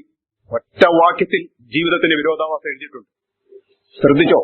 മുന്തിരിത്തോട്ടത്തിൽ അത്തിവൃക്ഷം. അത്തിവൃക്ഷം നട്ടത് അത്തിത്തോട്ടത്തിലല്ല. എവിടെയാ? ശ്രദ്ധിച്ചു വായു. ഒന്നുകൂടെ സൂക്ഷിച്ചു നോക്കൂ. അവൻ ഒരു ഉപമ പറഞ്ഞത്, ഒരുത്തന് തന്റെ മുന്തിരിത്തോട്ടത്തിൽ ഒരു മുന്തിരി ഉണ്ടെന്ന് പറഞ്ഞ രസമുണ്ട്. പ്രിയമുള്ളവരെ, ദൈവം ഇതുപോലെ ആ മനുഷ്യനോട് ഇടപെടുന്ന ഒരു പിടിയും കിട്ടത്തില്ല. മുന്തിരിത്തോട്ടത്തിൽ അത്തിവൃക്ഷം നട്ട ശേഷം ഫലം ചോദിക്കുക ദൈവം. ദൈവമേ, എന്റെ സാഹചര്യങ്ങളൊക്കെ ഇത്രയും വിപരീതമാണ്. ഈ വിപരീത സാഹചര്യത്തിൽ എന്നെ നട്ട ശേഷം പാവത്തെ ജയിക്കണമെന്ന് പറഞ്ഞ് നീ ഡിമാൻഡ് ചെയ്താൽ എങ്ങനെയാ കാര്യം നടക്കുന്നത്? അല്ല പിന്നെ നീ എന്റെ കൂട്ടുകാരെ മാറ്റിത്തരണം, പിയർ പ്രഷർ മാറ്റിത്തരണം, ഞങ്ങളുടെ വീട്ടിലെ സാഹചര്യങ്ങൾ മാറ്റിത്തരണം, പ്രസന്റ് ട്രെൻഡ് മാറ്റിത്തരണം. അല്ലാതെ കൊണ്ട് മുന്തിരിത്തോട്ടത്തിൽ അത്തിവൃക്ഷം നട്ട ശേഷം ഫലം തരണം എന്ന് പറഞ്ഞാൽ നടക്കത്തില്ല. പക്ഷെ കർത്താവ് പറയുന്നതെന്നറിയോ? മുന്തിരിത്തോട്ടത്തിൽ നീ ഒരു അത്തിയായിട്ട് ഞാൻ നിന്നെ നിർത്തിയിരിക്കുക. നിന്റെ ജീവിതത്തിലെ എല്ലാ വിപരീത സാഹചര്യങ്ങളിലും ഞാൻ നിന്നെ നട്ടിരിക്കുക. Trust and obey. Praise the lord. അനുകൂല സാഹചര്യങ്ങളൊന്നും ആത്മീയത്തിന് പ്രയോജനമാണെന്ന് വിചാരിക്കരുത്. പ്ലഷർ അല്ല, പെയിൻ ആണ് എന്നും ദൈവമക്കളെ നടത്തിയിട്ടുള്ളൂ. എനിക്ക് ഈ ജോസഫ് സ്കാവൻ എന്ന് പറഞ്ഞ ആളെ നിങ്ങൾ ഒരു പരിചയം കേട്ടിട്ടുണ്ടായിരിക്കും. ജോസഫ് സ്കാവിന്റെ ജീവിതത്തിൽ ഒരു വളരെ നിർണായകമായ ഒരു സന്ദർഭത്തിൽ അദ്ദേഹം എഴുതിയൊരു മനോഹരമായ പാട്ട് നമ്മളെല്ലാവരും പാടാറുണ്ട്. താൻ വിവാഹം കഴിക്കുമ്പോൾ തന്റെ വിവാഹത്തിന് താൻ നിശ്ചയിച്ചിരുന്ന പെൺകുട്ടി തൊട്ടടുത്ത ദിവസം വിവാഹത്തിന് ചില ദിവസങ്ങൾ മുമ്പ് ഒരു അപകടത്തിൽ ആ പെൺകുട്ടി മരിക്കുക. കർത്താവിൽ വീണ്ടും മനസ്സുറപ്പിച്ച് ധൈര്യപ്പെട്ടു മുന്നോട്ട് പോയി. വീണ്ടും അദ്ദേഹം മറ്റൊരു പെൺകുട്ടിയിൽ സ്നേഹിക്കുകയും അവളെ തന്റെ ഭാര്യയായി സ്വീകരിക്കാൻ ആഗ്രഹിച്ച് പ്രാർത്ഥിച്ച് എല്ലാം ഒരുക്കി അവന്റെ വിവാഹം നടക്കാൻ ഡേറ്റ് വരെ ഫിക്സ് ചെയ്ത് അതിന്റെ തലേന്ന് പക്ഷെ മാരക രോഗത്താൽ ആ പെൺകുട്ടി മരിച്ചു. അങ്ങനെ തന്റെ ജീവിതത്തിൽ താൻ പ്രതീക്ഷ അർപ്പിച്ച 2 പെൺകുട്ടികളും പൊടുന്നനെ മരിച്ചപ്പോൾ ജോസഫ് സ്കാവൻ നിരാശനായി. അദ്ദേഹത്തിന്റെ അമ്മ നെടുവീർപ്പെട്ടു. ജോസഫിനെയും ഒരു പെണ്ണ് എവിടെ നിന്ന് കിട്ടുമോ? അവന്റെ ഭാവി എന്തായിരിക്കും? അപ്പോൾ അങ്ങനെ ഇരിക്കുമ്പോൾ ആ ജോസഫ് എടുത്ത് ഒരു പേപ്പറിലെടുത്ത് പേനായും കൊണ്ട് എഴുതിയത്, what a friend we have in Jesus. അവർ ഇരുട്ടത്ത് കേട്ടതാണ് വെളിച്ചത്ത് ഇന്ന് നാം പാടുന്നത്. സഹോദരന്മാരെ, എനിക്കറിയാം നിങ്ങളെയൊക്കെ പേഴ്സണലി കൗൺസിൽ ചെയ്താൽ ഒരു ചോദ്യാവലി തരാൻ പറഞ്ഞാൽ നിങ്ങളൊക്കെ ഒരു ചോദ്യങ്ങൾ ചോദിക്കും. ഒരു വാക്യം ഞാൻ നിങ്ങളുടെ മുമ്പിലേക്ക് കൊണ്ടുവരാം. വേദോത്സവം ഇങ്ങനെ ഡീൽ ചെയ്യാൻ ആഗ്രഹിക്കുന്നു. യെശയ്യാ 55:8 നമ്മളിപ്പോ വായിച്ചതാ. എങ്കിലും ഒന്നുകൂടെ ഹൃദയം തുറന്ന് വായിക്കുമ്പോൾ നമുക്കറിയാം, മുന്തിരിത്തോട്ടത്തിൽ അത്തിയായിട്ട് ഒരു വിരോധാഭാസത്തിൽ എന്റെ ജീവിതം വളരുന്നിടത്ത് എന്നെ ഫലമായിട്ട് കാണാൻ ദൈവം ആഗ്രഹിക്കുന്നത് എന്തിനാണ്? എന്റെ വിചാരങ്ങൾ നിങ്ങളുടെ വിചാരങ്ങളല്ല, നിങ്ങളുടെ വഴികൾ എന്റെ വഴികളുമല്ല എന്ന് യഹോവ അരുളി ചെയ്യുന്നു. എന്ന് യഹോവ അരുളി ചെയ്യും. ഇത് വായിച്ചിട്ടുണ്ടെങ്കിലും നാം നമ്മുടെ ഹൃദയത്തിൽ എഴുതിക്കൊണ്ട് ഇന്ന് പോവുകയാണ്. 46 യെശയ്യാവിന്റെ 46 അതിന്റെ 10-ാമത്തെ വാക്യം. ദൈവം എന്ന പോലെ ഒരുത്തനുമില്ല. ദൈവം എന്ന പോലെ ഒരുത്തനുമില്ല. യെസ്. പ്രിയമുള്ളവരെ, നിങ്ങളുടെ ജീവിതത്തിൽ എന്തൊക്കെ സംഭവിച്ചാലും അതിനൊന്നും ഉത്തരം കിട്ടിയില്ലെങ്കിലും, if you try to find answer for each and every problem and you are not going to find a single answer for your problem, but still you must know, എന്താ? അവനെ പോലെ ഒരുത്തനുമില്ല. അവനെ പോലെ ഒരുത്തനുമില്ല. ഞാൻ നാട്ടുകാര് ജീവിതത്തെ എങ്ങനെയാണ് ഇന്റർപ്രറ്റ് ചെയ്യട്ടെ? മനുഷ്യൻ ജീവിതത്തിനൊരു വ്യാഖ്യാനം കൊടുക്കാൻ ശ്രമിച്ച അവസാനം ലോകം ഒരു വ്യാഖ്യാനം കൊടുത്തിട്ടുണ്ട്. ആ വ്യാഖ്യാനം എന്താണെന്നറിയോ? Every man is the victim of his circumstances. അതാ ലോകം കൊടുത്ത വ്യാഖ്യാനം. സകല മനുഷ്യരും സാഹചര്യത്തിന്റെ വിക്ടിമാണ്, ഇരയാണ്. ആ ഫിലോസഫി ലോകത്തിന് വിട്ടുകൊടുക്കാം, അതങ്ങനെ നിൽക്കട്ടെ. പക്ഷെ വേദപുസ്തകത്തിലേക്ക് തിരിക്കുന്ന ദൈവവൈദ്യന് ചോദ്യങ്ങൾക്ക് മറുപടിയില്ല. അവന്റെ മറുപടി അവന്റെ ദൈവമാണ്. ദൈവം ഒരുത്തനെ ഉള്ളൂ, ദൈവത്തെ പോലെ ഒരുത്തനെ ഉള്ളൂ. ഹല്ലേലൂയ. എന്റെ പൊന്നു സഹോദര സഹോദരന്മാരെ, സിമ്പിളായ LKG സിലബസ് ആണ് ഞാൻ നിങ്ങളോട് പറയുന്നത്. യഹോവയുടെ വഴികൾ തികവുള്ള വഴിയാണ്. God's ways are perfect. ഒരു ദൈവദാസൻ ഇങ്ങനെ പ്രസംഗിച്ചിട്ടുണ്ട്, ആദാമിനെ ദൈവം സൃഷ്ടിക്കുമ്പോൾ ഒരൊറ്റ പാർട്ട് പോലും അൺനെസസറി ആയിട്ട് ഉണ്ടാക്കിയിട്ടില്ല. നെയിൽ അത് അവിടെ ആവശ്യമാണ്. രോമം നമുക്ക് തോന്നും വേണ്ടാത്തതാണ്. അത് നമ്മുടെ ശരീരത്തിന്റെ ചൂടും തണുപ്പും സന്തുലിതാവസ്ഥ നിലനിർത്താൻ ആ രോമം അവിടെ ആവശ്യമാണ്. ശരീരത്തിലെ ഒരവയവം പോലും എടുത്തു മാറ്റാൻ കഴിയാതെ വണ്ണം ചെറുതെന്നോ വലുതെന്നോ തോന്നുന്നത് അൺനെസസറി ആണെന്ന് തോന്നുന്നത്. നിങ്ങൾക്ക് ഏതെങ്കിലും ഒരു അവയവം അൺനെസറി ആയിട്ട് തോന്നിയിട്ടുണ്ടോ? മുറിച്ച് കളഞ്ഞാൽ കൊള്ളാമെന്ന് തോന്നിയിട്ടുണ്ടോ? ഇല്ല. ഇത് ഇച്ചിരി സുന്ദരമായിരുന്നെങ്കിൽ നന്നായിരുന്നു എന്ന് തോന്നിയിട്ടുണ്ട്. ബട്ട് ഒരു നഖം പോലും അവൻ അൺനെസസറി ആയിട്ട് സൃഷ്ടിച്ചിട്ടില്ല. പ്രിയമുള്ളത്, ദൈവം വളരെ പെർഫെക്റ്റ് ആയിട്ടാണ് സകലതും പ്ലാൻ ചെയ്തിരിക്കുന്നത്. അങ്ങനെയാണെങ്കിൽ നിങ്ങളുടെ ഈ ജീവിതം ദൈവത്തിന്റെ പെർഫെക്റ്റ് പ്ലാനിലാണ്. യഹോവയുടെ വഴി തികവുള്ള വഴിയാണ്. ഹല്ലേലൂയ. 46:10 അതിലെ ആദ്യത്തെ വാക്യം നാം ഇങ്ങനെ വായിച്ചു, ദൈവത്തെ പോലെ ഒരുത്തനുമില്ല. ശ്രദ്ധിക്കൂ, മനസ്സിലേക്ക് കൊണ്ടുവരൂ. ദൈവത്തെ പോലെ ഒരുത്തനുമില്ല. ദൈവത്തെ പോലെ ഒരുത്തനുമില്ല. ഇന്ന് എന്റെ ജീവിത സാഹചര്യം മുന്തിരിത്തോട്ടത്തില്ല. ഞാനൊരു അത്തിവൃക്ഷമാണ്. ബട്ട് സ്റ്റിൽ എന്റെ സാഹചര്യങ്ങൾ എത്ര വിപരീതമായിട്ടിരിക്കുമ്പോഴും എനിക്ക് എന്റെ ദൈവത്തോടു കൂടെ നടക്കാനായിട്ട് കഴിയും. ഹല്ലേലൂയ. എന്റെ കാര്യങ്ങൾ എല്ലാം കീഴ്മേൽ മറിഞ്ഞാലും എനിക്ക് ഒരു ദൈവമുണ്ട്. അവൻ എന്റെ ചോദ്യങ്ങൾക്ക് മറുപടി തരാതിരിക്കുമ്പോഴും അവനെ പോലെ ഒരുത്തനുമില്ല. Trust and obey.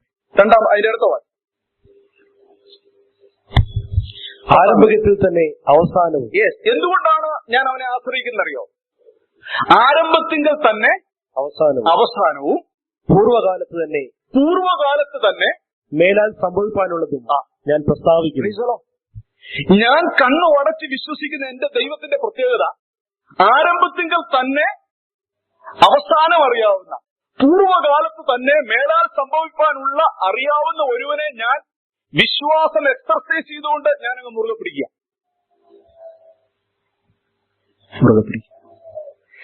ബ്രദറെ, ഈ രോഗം, ഈ ക്യാൻസർ വേറൊരാൾക്ക് വന്നിരുന്ന കുഴപ്പമില്ല, ഞങ്ങളെ വേട്ടയാടുന്നതിന് കാരണമുണ്ട്. ഒരു ഉത്തരവില്ല. ആരെങ്കിലും ഉത്തരവായിട്ട് അവിടെയാനും വന്നാൽ അവരെ സൂക്ഷിച്ചോ. ഞാൻ 92 സുവിശേഷ വലിയ നോർത്തിലായിരുന്നു പാടിയൊരു പാട്ടുണ്ട്. വലിയ സംഗീതം ഇല്ലാത്തതുകൊണ്ട് ആരും പാടാറില്ല. Trust and obey. അതിന്റെ ഫുൾ എനിക്ക് അറിയത്തില്ല, പക്ഷേ ഇറ്റ്സ് വെരി ബ്യൂട്ടിഫുൾ സോങ്. എന്റെ തുടക്കം അറിയോ?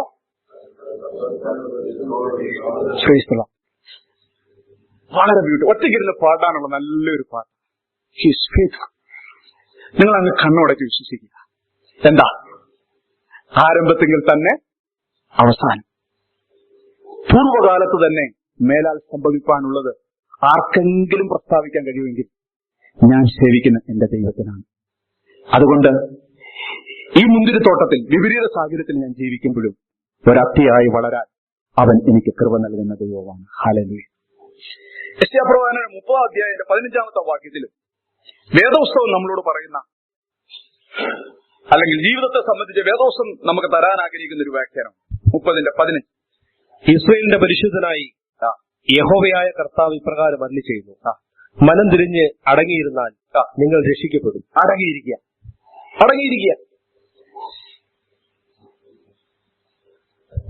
നിങ്ങളിപ്പോൾ ദൈവത്തോട് ചോദ്യങ്ങൾ ചോദിക്കുന്നതിൽ കുഴപ്പമില്ല. ദൈവത്തെ ചോദ്യം ചെയ്യരുതെന്നാണ് നാം പറയുന്നത്.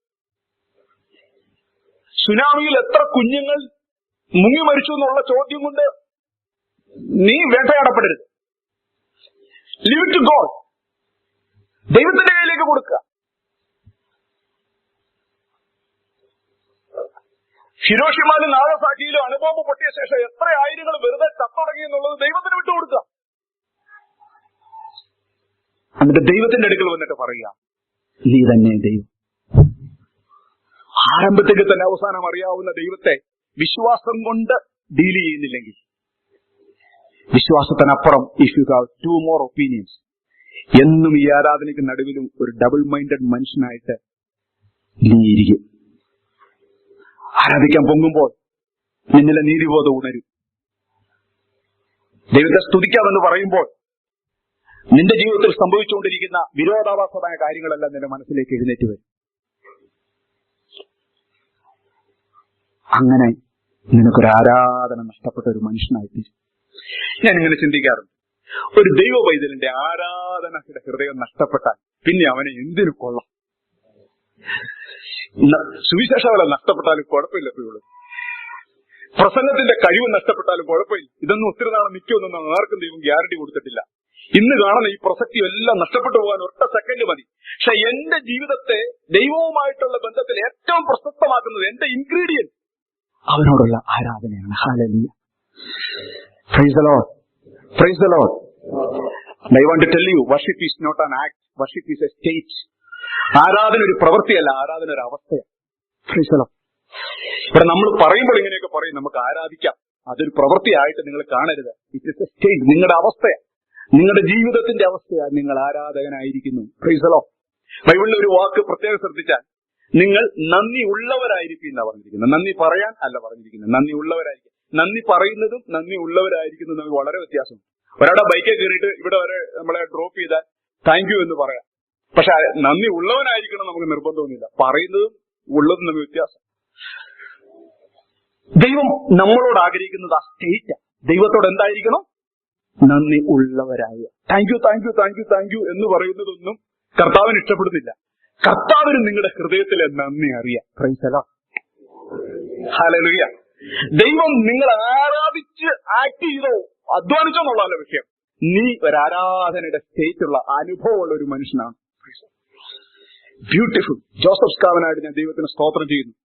ഭക്തന്മാരുടെ ഇരുട്ടിൽ അവർക്ക് കർത്താവ് കൊടുത്ത സത്യങ്ങളാണ് ഇന്ന് നാം പുരമുകളിൽ ഘോഷിക്കുന്നതും ദൈവസഭയിൽ പാടുന്നതും. ഹല്ലേലൂയ. അവർക്കെല്ലാവർക്കും ദൈവം കൊടുത്തത് അത്തിയുള്ള സ്ഥലത്ത് അത്തിയായിട്ട് വളരാനല്ല, മുന്തിരിയുള്ള സ്ഥലത്ത്. മുന്തിരി ആ പ്രസംഗം അത് ഇന്റർപ്രറ്റ് ചെയ്യാൻ ഞാൻ ആഗ്രഹിക്കുന്നില്ല. എങ്കിലും ഒരു വാക്ക് ഞാൻ പെട്ടെന്ന് ഓർപ്പിച്ചു പോവാം. മുന്തിരി ഉള്ള തോട്ടത്തിൽ അന്ന് വരെ ആ മണ്ണിൽ കിടക്കുന്ന വളം, ഇതിനു മുമ്പ് ഉള്ള വളമല്ല, മുന്തിരിക്ക് അനുകൂലമായ വളങ്ങളാണ് കിടക്കുന്നത്. ആ മണ്ണിനെ കഴിഞ്ഞ ഏറിയ വർഷങ്ങളായിട്ട് പരിപോഷിപ്പിച്ചുകൊണ്ടിരിക്കുന്നത് മുന്തിരി വളരാനുള്ള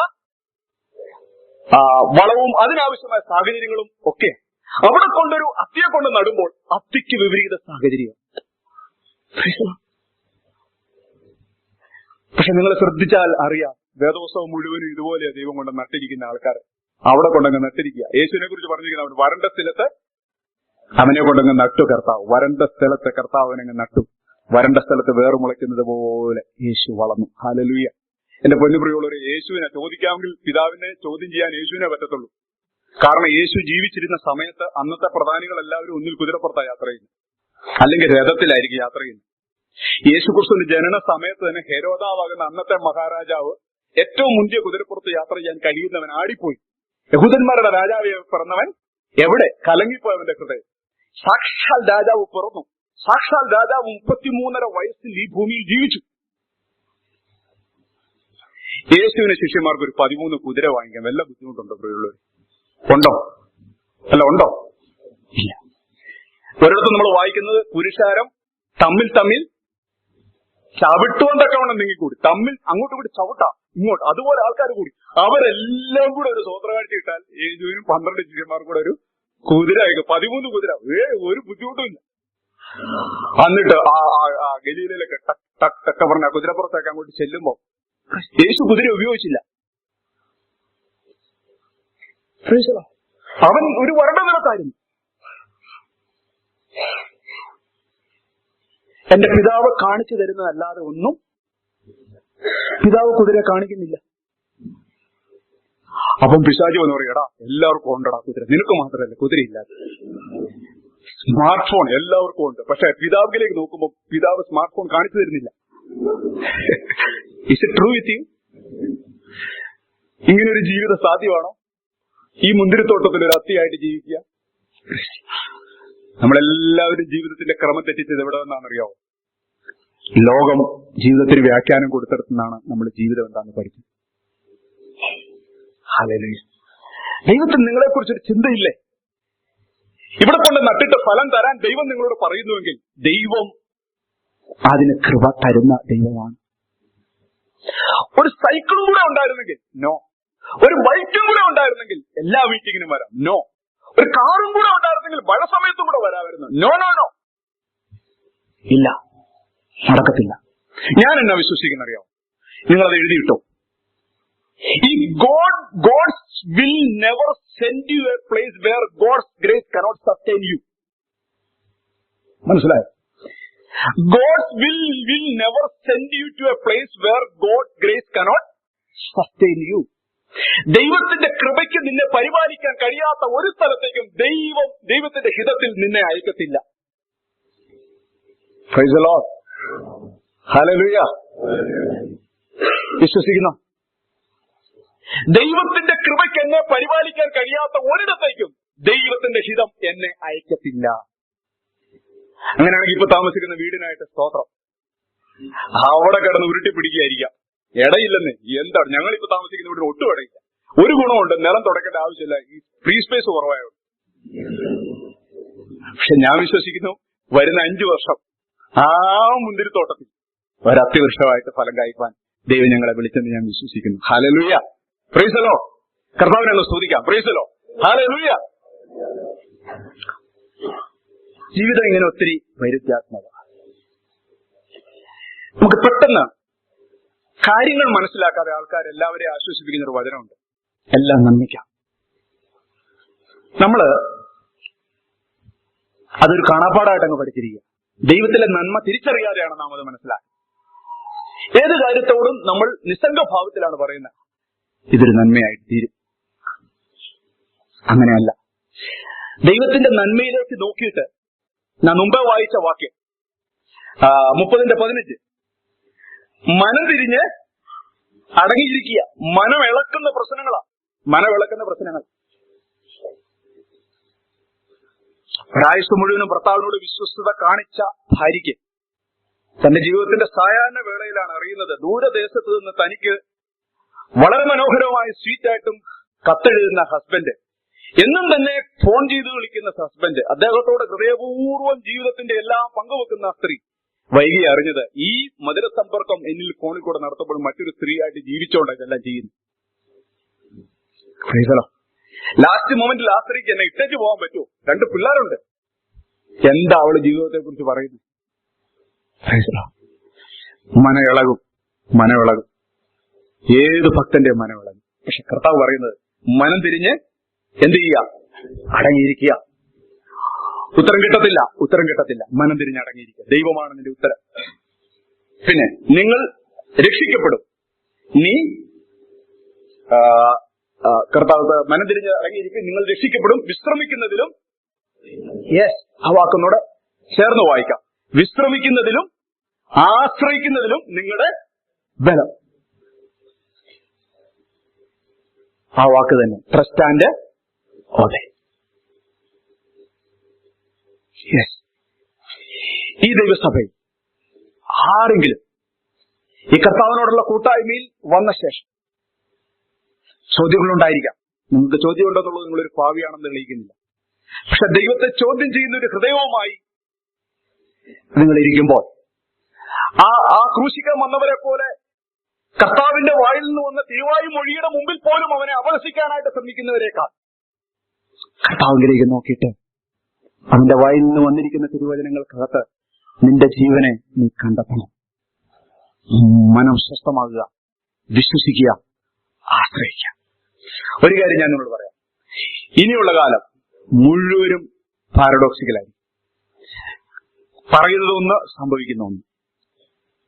കാണുന്നതൊന്ന് പല പകലും ഇരുട്ടായി തീരുമെന്ന വെളിപ്പാട് ദിവസത്തിൽ എഴുതിയിരിക്കുന്നു. സൂര്യനെ കാണാത്ത ദിവസങ്ങൾ ഇനിയും വരും. സ്വാഭാവിക ജീവിതം തകിടം മറിയും. നിങ്ങൾ കേൾക്കുന്നതും കാണാൻ പോകുന്നതും നിങ്ങൾ കടന്നു പോകാൻ പോകുന്നതുമായ ജീവിതം അതുവരെയും നിങ്ങൾ സ്വാഭാവികമായ ജീവിതം ജീവിച്ചതിൽ നിന്നും ഒത്തിരി വ്യത്യാസമായിരിക്കും. But trust and obey. യഹോവയെ തന്നെ ആശ്രയിക്കും.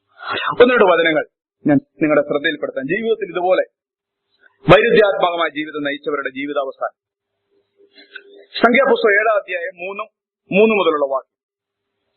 Book of numbers chapter 7 verse 3.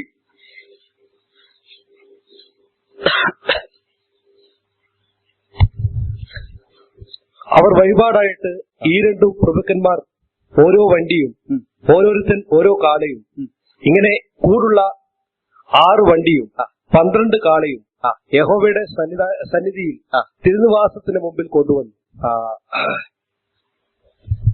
ഈ യഹോവയുടെ ആലയത്തിന് മുമ്പിൽ വഴിപാടായി കിട്ടിയ വണ്ടികളുടെ കാര്യം പറയുന്നു. 6 വണ്ടി 12 കാള യഹോവയുടെ സന്നിധിയിൽ തിരുനിവാസത്തിന് മുമ്പ് കൊണ്ടുവന്നു. ഒരു വലിയ വ്യാഖ്യാനം വേണ്ടാത്തൊരു കാര്യമാണ്. പക്ഷെ ജീവിതത്തിൽ നാം നോക്കുമ്പോൾ വളരെ രസകരമായി തോന്നും ഇതിലെ സംഭവങ്ങൾ. അതിന്റെ താഴോട്ട് വരുമ്പോൾ ഈ വാഹനങ്ങളൊക്കെ വീതം വെക്കുക ദൈവം. ഈ വാഹനം വീതം വെക്കുമ്പോൾ അവിടെ ഒരു പ്രത്യേകത നമ്മൾ കാണുന്നുണ്ട്. അതിന്റെ 7 മുതലുള്ള വാക്യങ്ങൾ. 2 വണ്ടിയും 4 കാളയെയും അവർ ഗെർശോന്യർക്ക് അവരുടെ വേലയ്ക്ക് തക്കവണ്ണം കൊടുത്തു. ലേവിയുടെ 3 മക്കളിൽ ഗെർശോന്യർ എന്ന് പറയുന്നവന് ഈ വണ്ടിക്കാരന് എത്ര വണ്ടി കൊടുത്തു?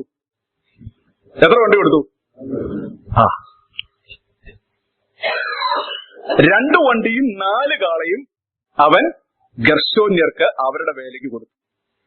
8-ാമത്തെ വാക്യം വായിച്ചു. 4 വണ്ടിയും 8 കാളയും അവൻ മെരാര്യർക്കും പുരോഹിതനായ അഹരോന്റെ പുത്രൻ ഇതാമാരിന്റെ കൈക്കീഴ് അവർക്കുള്ള വേലയ്ക്ക് തക്കവണ്ണം കൊടുത്തു. തീർന്നു, വണ്ടി തീർന്നു. ഇനി ഒരു മോനൂടെ ഉണ്ട്. ആരാ? കഹാത്യർ. മൂത്തവന് 2 വണ്ടി 4 കാള.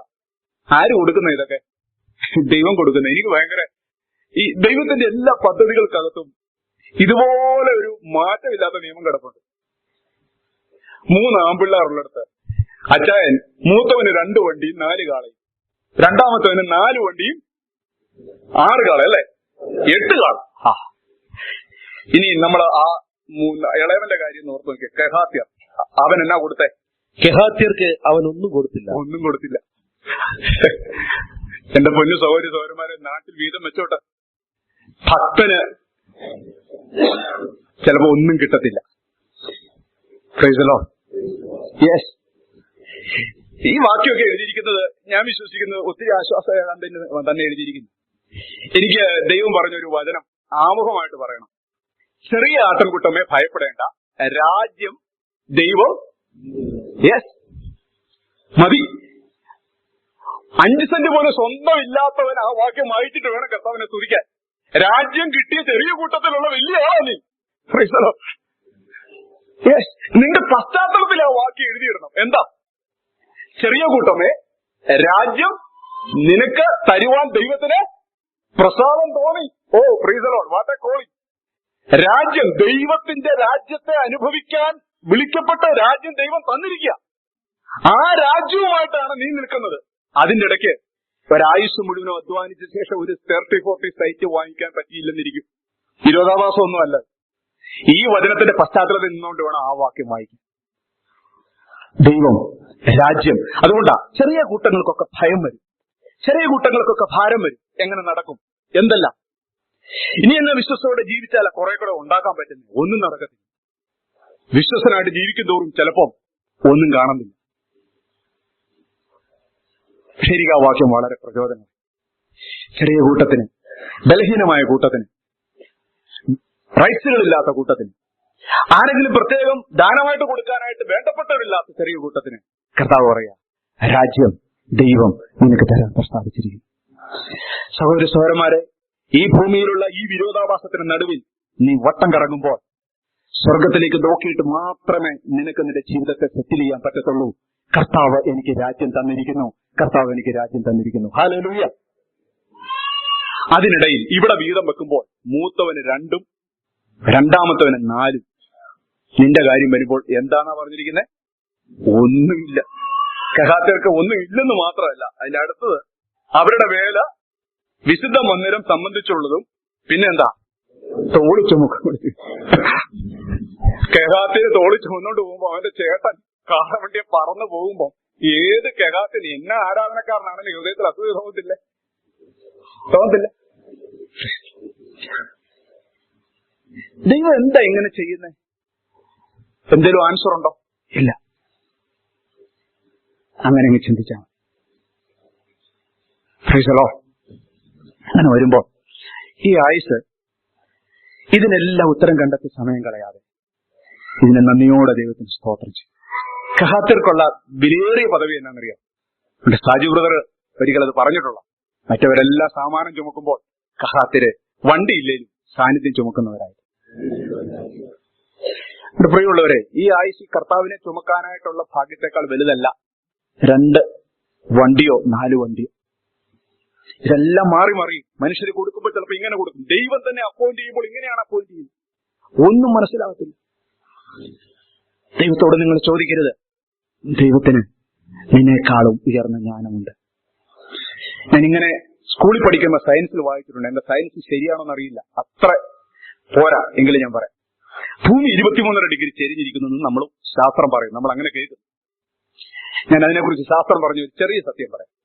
23.5 ഡിഗ്രി ചെരിഞ്ഞിരിക്കുന്ന ഭൂമി, അതല്പം കൂടെ ചെരിഞ്ഞാൽ കടലിലെ വെള്ളം മുഴുവൻ ഭൂമിയെ വിഴുങ്ങിയിട്ട് ഭൂമി മുഴുവൻ വെള്ളത്താൽ നിറയപ്പെടും. 23 ഡിഗ്രി അത് അങ്ങോട്ട് ചെരിഞ്ഞാൽ ഭൂമി മുഴുവൻ ഒരു ഐസ് കട്ടയായിത്തീരും. ഇതിലെ സത്യാവസ്ഥ എനിക്കറിയില്ല. അപ്പൊ ഭൂമിയെ 23.5 ഡിഗ്രി തൂക്കിയിട്ടിരിക്കുന്ന ദൈവത്തിന് അതിനെ ഒരു അല്പം കൂടെ ചെരിച്ചാൽ കടൽ വെള്ളം മുഴുവനും ഭൂമിയിൽ വരും. അതിനെ ഇങ്ങോട്ട് മാറ്റാമെന്ന് വിചാരിച്ചാൽ ഈ ഭൂമി മുഴുവനും ഒരു മഞ്ഞുകട്ടയായിത്തീരും. അങ്ങനെയാണെങ്കിൽ ഞാൻ ആ ദൈവത്തിന് സ്തോത്രം ചെയ്യുന്നു. ഇതിനെ 23.5 ഡിഗ്രിയിൽ തൂക്കിയിട്ടിട്ട് ഇതിങ്ങനെ സൂര്യനിട്ട് അതിശീഘ്രം കറങ്ങുമ്പോൾ അതിനെ അതിന്റെ പദത്തിൽ കറക്കിക്കൊണ്ട് നടക്കാൻ കഴിയുന്ന സ്വർഗീയ പിതാവിന്, സർവശക്തനായ ദൈവത്തിന് നിന്റെ ജീവിതത്തിലെ കൊച്ചു കാര്യം അവന്റെ കൺട്രോളിന് പുറത്താണെന്നാണോ വിശ്വസിക്കുന്നത്? നിങ്ങളിനി ഗാലക്സിയിലേക്ക് നോക്കിക്കേ. ഗ്രഹങ്ങളെല്ലാം അതിന്റെ ഭ്രമണ പദത്തിൽ അതിന് കൊടുത്തിരിക്കുന്ന റൂട്ടുണ്ട്. ആ റൂട്ടിൽ അതിങ്ങനെ കറങ്ങിക്കൊണ്ടിരിക്കുക. എത്ര വർഷമായി കറങ്ങുന്നതെന്ന് എനിക്കറിയില്ല. വർഷങ്ങളായിട്ട് അത് കറങ്ങുക, അതോ അതിഭയങ്കര സ്പീഡിൽ അത് കറങ്ങുന്നത്. ആ കറക്കത്തിനിടെ അതിന്റെ പാത വിട്ട് തെറ്റിപ്പോകുന്നില്ല. ചില കുഞ്ഞന്മാർ തെറ്റിപ്പോകുന്നുണ്ട്. ആ ഗ്രഹങ്ങൾ അതിശക്തമായ സ്പീഡിൽ കറങ്ങുകയും അതിന്റെ പാതയിൽ അതിശക്തിയോടുകൂടി അത് മുന്നോട്ട് പോകും.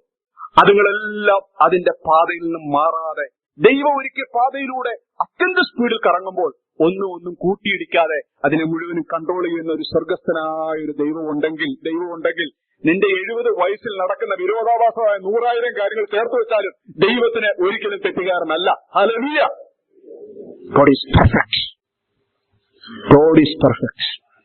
വീട്ടിലിരുന്ന് പാടണം, ദൈവം നല്ലവനും വിശ്വസ്തനുമാണ്. 10 പ്രാവശ്യം ഹോംവർക്ക് പോലെ ചെയ്യുമ്പോൾ പിശാചിന്റെ ബോഷ്കങ്ങ് ഇറങ്ങിപ്പോകും.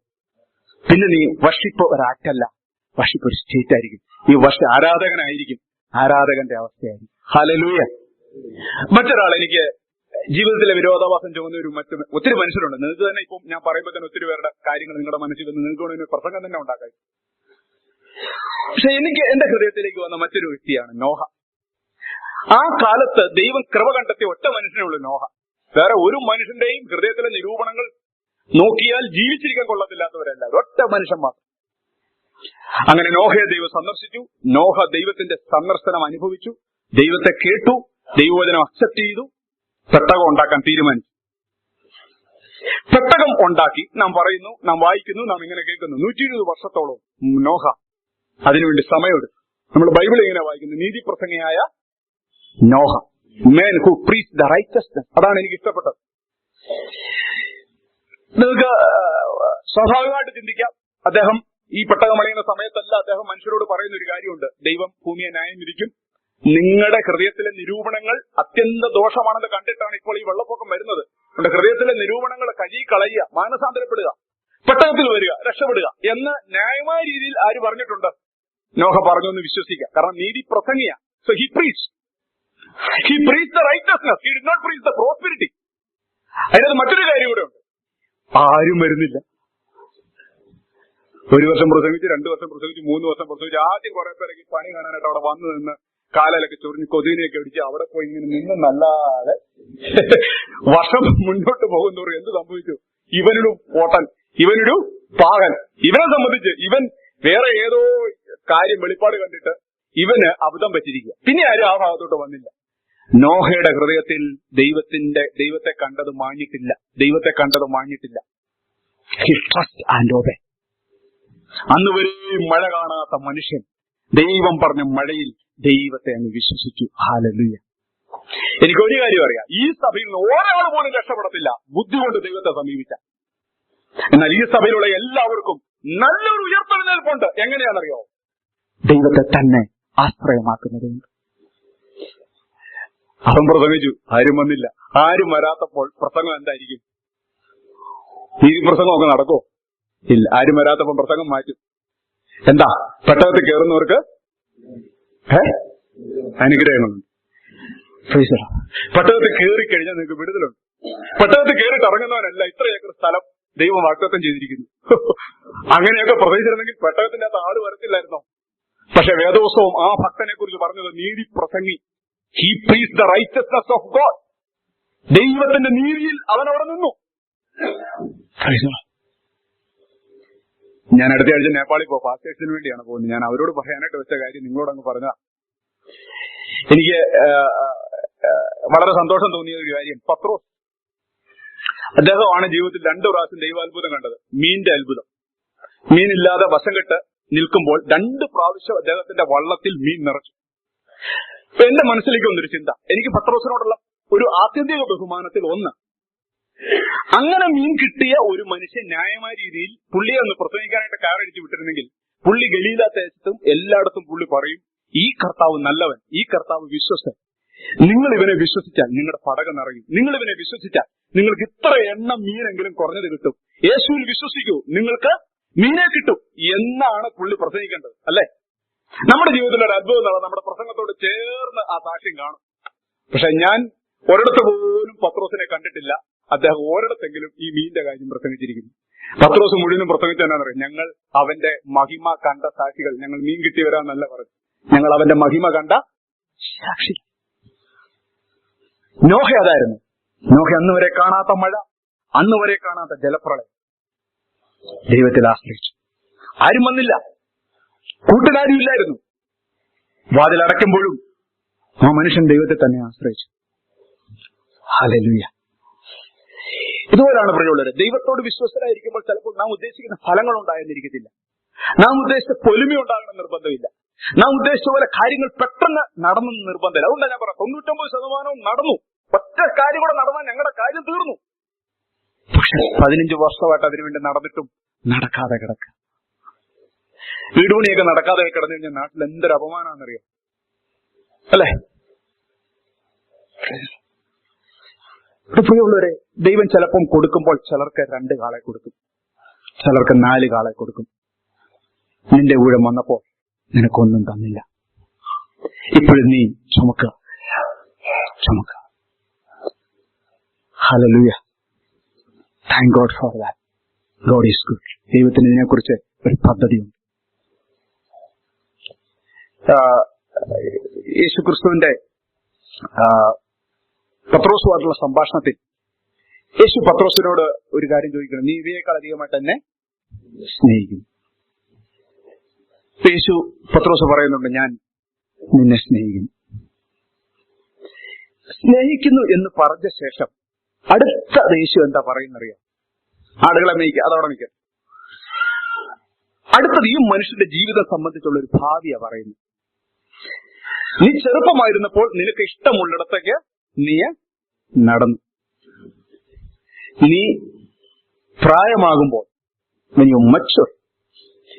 മറ്റൊരാൾ നിന്റെ അരയിൽ അരകെട്ടി നിനക്കിഷ്ടമില്ലാത്ത ഇടത്തേക്ക് നടന്നു. അതിന്റെ അടുത്ത വാക്യം, അവൻ ഈ വിധം തന്റെ മരണത്തിലൂടെ ദൈവത്തെ മഹത്വപ്പെടുത്തും. കർത്താവിനെ സ്നേഹിക്കുന്നു എന്ന് പറഞ്ഞ മനുഷ്യന് കൊടുത്ത പ്രോമിസാ.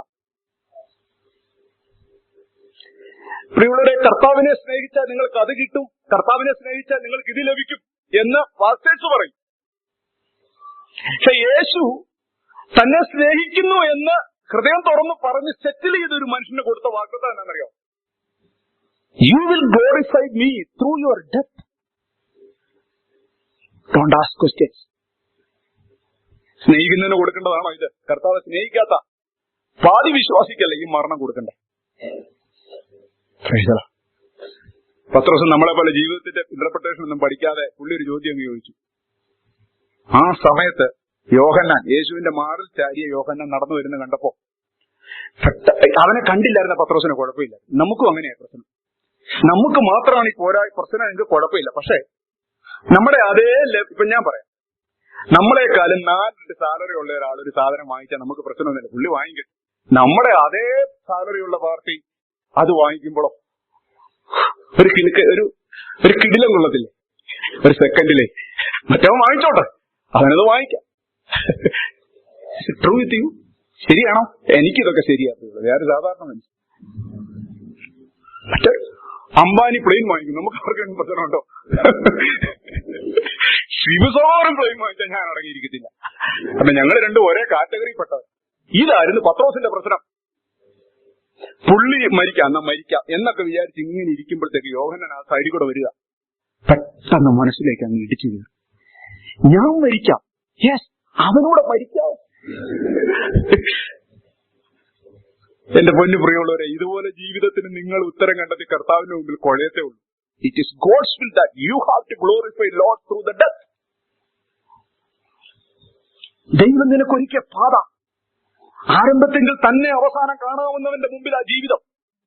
പൂർവ്വകാലത്ത് തന്നെ സകലത്തിന്റെ കാര്യങ്ങളെ നിലച്ചിരിക്കുന്നവനാണ് നിന്നെ പ്രസ്താവിക്കുന്നത്. Believe it, believe it, you will dye.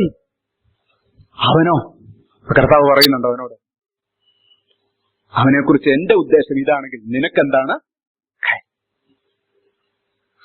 അങ്ങനെയാണെങ്കിൽ നിനക്ക് എല്ലാ സഹോദരി സഹോദരന്മാരുടെ സമാധാനത്തോടെ ജീവിക്കാൻ കഴിയും.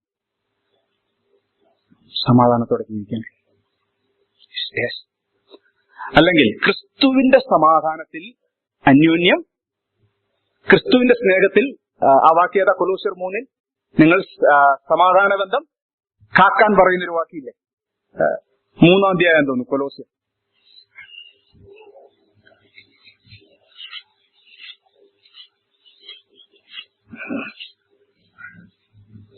മൂന്നിന്റെ 14 എല്ലാറ്റിനും ഇത് സമ്പൂർണതയുടെ ബന്ധമായ സ്നേഹം തരും. ക്രിസ്തുവിന്റെ സമാധാനം നിങ്ങളുടെ ഹൃദയത്തിൽ വാഴട്ടെ. അതിനാലല്ലോ നിങ്ങൾ ഏക ശരീരം. ഏക ശരീരമായി നമുക്ക് ഒരുമിച്ച് നിൽക്കണം എന്നുണ്ടെങ്കിൽ ഈ സമാധാന ഹൃദയത്തിൽ വാഴണം. ആ ബ്രദറിന് ഇപ്പൊ ഞാൻ പറയാം, എന്റെ ക്രിസ്ത്യൻ ജീവിതത്തിൽ ആദ്യത്തെ ഘട്ടങ്ങളിൽ എനിക്ക് പട്ടിണി ഉണ്ടായിരുന്നു. പട്ടിണി എന്ന് പറഞ്ഞാൽ അന്ന് ക്രൂര പട്ടിണിയൊന്നുമല്ല, എങ്കിലും ബുദ്ധിമുട്ടുണ്ടായിരുന്നു.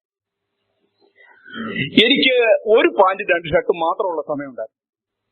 ഷൂ ഇല്ലാതെ ചപ്പൽ മാത്രം ഇട്ട സമയമുണ്ടായിരുന്നു. ഞാൻ ഏറിയ വർഷങ്ങളോളം മണ്ണെണ്ണ സ്റ്റവ് ആണ് ഞങ്ങളുടെ കിച്ചണിൽ ആയുധമായിരുന്നു. കുടുംബമായിട്ട് ഉള്ളപ്പോഴല്ല, ഞാൻ ബാച്ചലറായിരുന്നു. ഞാൻ കടന്നു വന്നൊരു പാതയാണ്. ഞാൻ ഒരിക്കൽ പോലും ബിനോയ് സാറിനോട് ചോദിച്ചിട്ടില്ല, ബിനോയ് സാറൻ മണ്ണെണ്ണ സ്റ്റവ് അടിച്ചിട്ടുണ്ടോ എന്ന് ഞാൻ ചോദിച്ചിട്ടില്ല. സഹോദരൻ എത്ര പ്രാവശ്യം പട്ടിണി കിടന്ന് ഞാൻ ചോദിച്ചിട്ടില്ല. അങ്ങനെ ഞാൻ ചോദിച്ച് സഹോദരനുമായിട്ട് ഞാൻ എന്നെ കമ്പയർ ചെയ്യുന്നെങ്കിൽ ഞാൻ പറയും, അയാള് മണ്ണെണ്ണ സ്റ്റവ് ഒരിക്കലും അടിച്ചിട്ടില്ല, അയാൾ ജീവിച്ചതും പിടിഞ്ഞും വലിയ കുഴപ്പമില്ലാതെയല്ലേ. പക്ഷേ എന്റെ വിളിയെക്കുറിച്ചും എന്നെക്കുറിച്ചുള്ള ദൈവത്തിന്റെ പദ്ധതിയെക്കുറിച്ചും എനിക്ക് ബോധ്യമുണ്ടെങ്കിൽ ഞാൻ കഷ്ടപ്പെട്ടതോ മറ്റൊരാൾ കുറച്ച് കഷ്ടപ്പെട്ടതോ അല്ലെങ്കിൽ മറ്റൊരാൾ കൂടുതൽ കഷ്ടപ്പെട്ടതോ ഞാൻ കുറച്ച് കഷ്ടപ്പെട്ടതോ ഒന്നും അവരും ഞാനും തമ്മിലുള്ള ബന്ധത്തെ ബാധിക്കത്തില്ല. ക്രിസ്തുവിന്റെ സമാധാനത്തിൽ നാം ഏക ശരീരമായി വിളിക്കപ്പെടുകയാണ്. ഹല്ലേലൂയ. അവർക്ക് ഇവിടെ വരുമ്പം ജലസി ഉണ്ടാകണം നിർബന്ധമില്ല. അവന് 2 കാള കൂടുതൽ. Praise God. എന്റെ കാര്യം പകുത്തപ്പോൾ ദൈവം എന്നോട് പറയാം, നിനക്കൊന്നുമില്ല. Thank God for that. Praise God. അവൻ മരിക്കാതെ ആയിരിക്കും ദൈവത്തെ മഹത്വപ്പെടുന്നത്, ഞാൻ മരിച്ചായിരിക്കും ദൈവത്തെ മഹത്വപ്പെടുന്നത്. ദൈവത്തിന് സ്തോത്രം.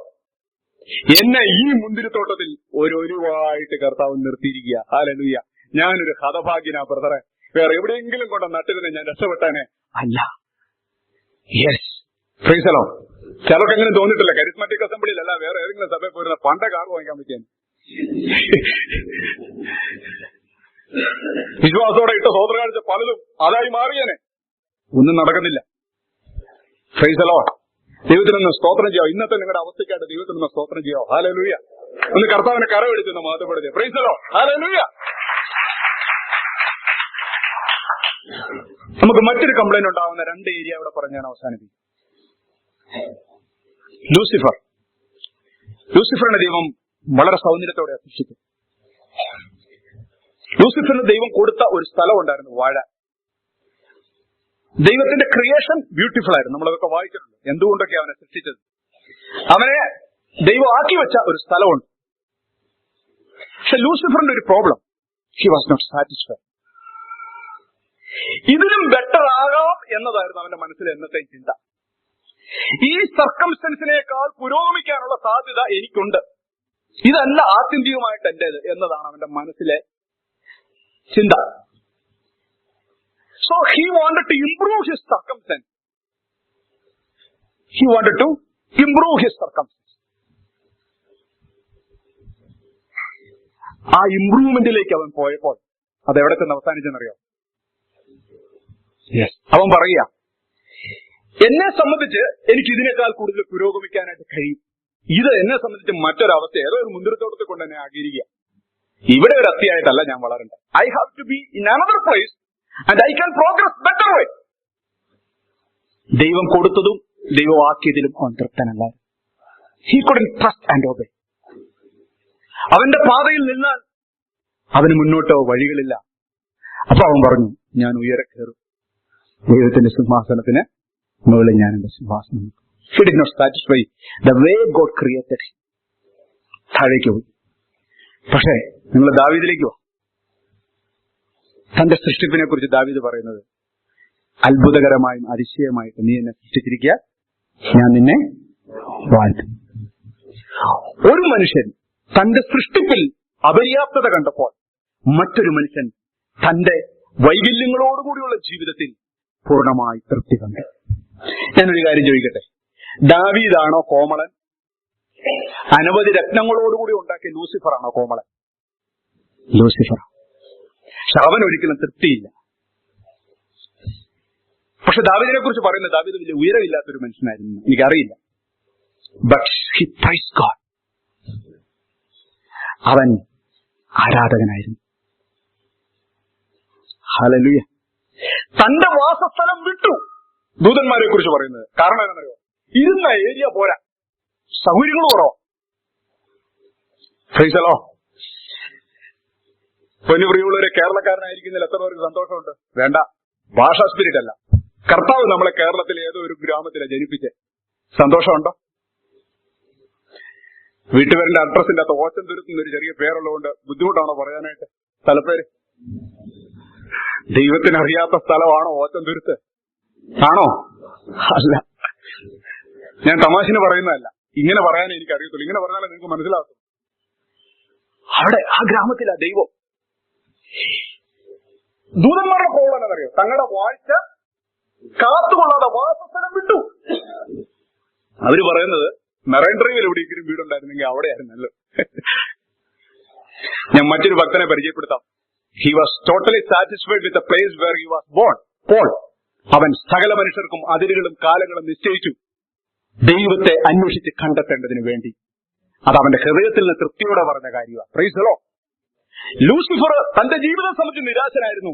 ദാവീദ് തന്റെ പരിമിതമായ സൗന്ദര്യത്തിൽ ദൈവത്തെ സ്തുതിച്ചു. ദൂതന്മാർ തങ്ങളുടെ വാസസ്ഥലം കാത്തുകൊള്ളാതെ സ്ഥലത്തിന്റെ പേരിൽ കംപ്ലൈന്റ് ചെയ്തപ്പോൾ പൗലോസ് പറയാണ്, thank God for the place where I was born. Hallelujah. അതുകൊണ്ടാണ് ഞാൻ നിങ്ങളോട് പറയുന്നത്, he cannot send you to a place where his grace cannot sustain. ദൈവകൃപയ്ക്ക് പൊതിഞ്ഞു സൂക്ഷിക്കാൻ കഴിയാത്ത ഒരിടത്തും ഒരു ഭക്തനെയും ദൈവത്തിന്റെ ഹിതം അയക്കത്തില്ല. എല്ലാത്തിനായിട്ടും സ്തോത്രം. ഹല്ലേലൂയ. ഇംഗ്ലീഷിലെ ഒരു മനോഹരമായ പാട്ടുണ്ട്, God is good all the time. All the time God is good. അതിന്റെ ചിട്ടപ്പെടുത്തൽ വളരെ രസം. ദൈവം നല്ലവൻ, എപ്പോഴും എപ്പോഴും ദൈവം നല്ല. ഹിന്ദിയിൽ ആ പാട്ട് മനോഹരം. ഓ ഫല സർവദ, ദൈവം എപ്പോഴും ഫല. വളരെ ബ്യൂട്ടിഫുൾ. വല്ലപ്പോഴും പട്ടിക്കിരുന്ന് പാടുന്നൊരു പാട്ട്, God is good all the time. All the time God is good. Hallelujah. എന്റെ ചേട്ടന് 2 കാള കൊടുക്കുമ്പോഴും God is good all the time. എന്റെ രണ്ടാമത്തെ ജ്യേഷ്ഠന് 4 കാള കൊടുത്തപ്പോഴും God is good all the time. എന്റെ കാര്യം വന്നപ്പോൾ ഒന്നുമില്ല, God is good all the time. Hallelujah. സന്തോഷമുള്ളവരായിരിക്കും. 5 മിനിറ്റ് കൂടെ എടുക്കുക. ജീവിതത്തിൽ ഏറ്റവും കൂടുതൽ സംഘർഷം അനുഭവിച്ച സഹോദരന്മാർ ജീവിതം അവസാനിപ്പിച്ചത് എങ്ങനെയാണെന്ന് ഞാൻ നിങ്ങളൊന്ന് പറഞ്ഞു കേൾപ്പിക്കാം.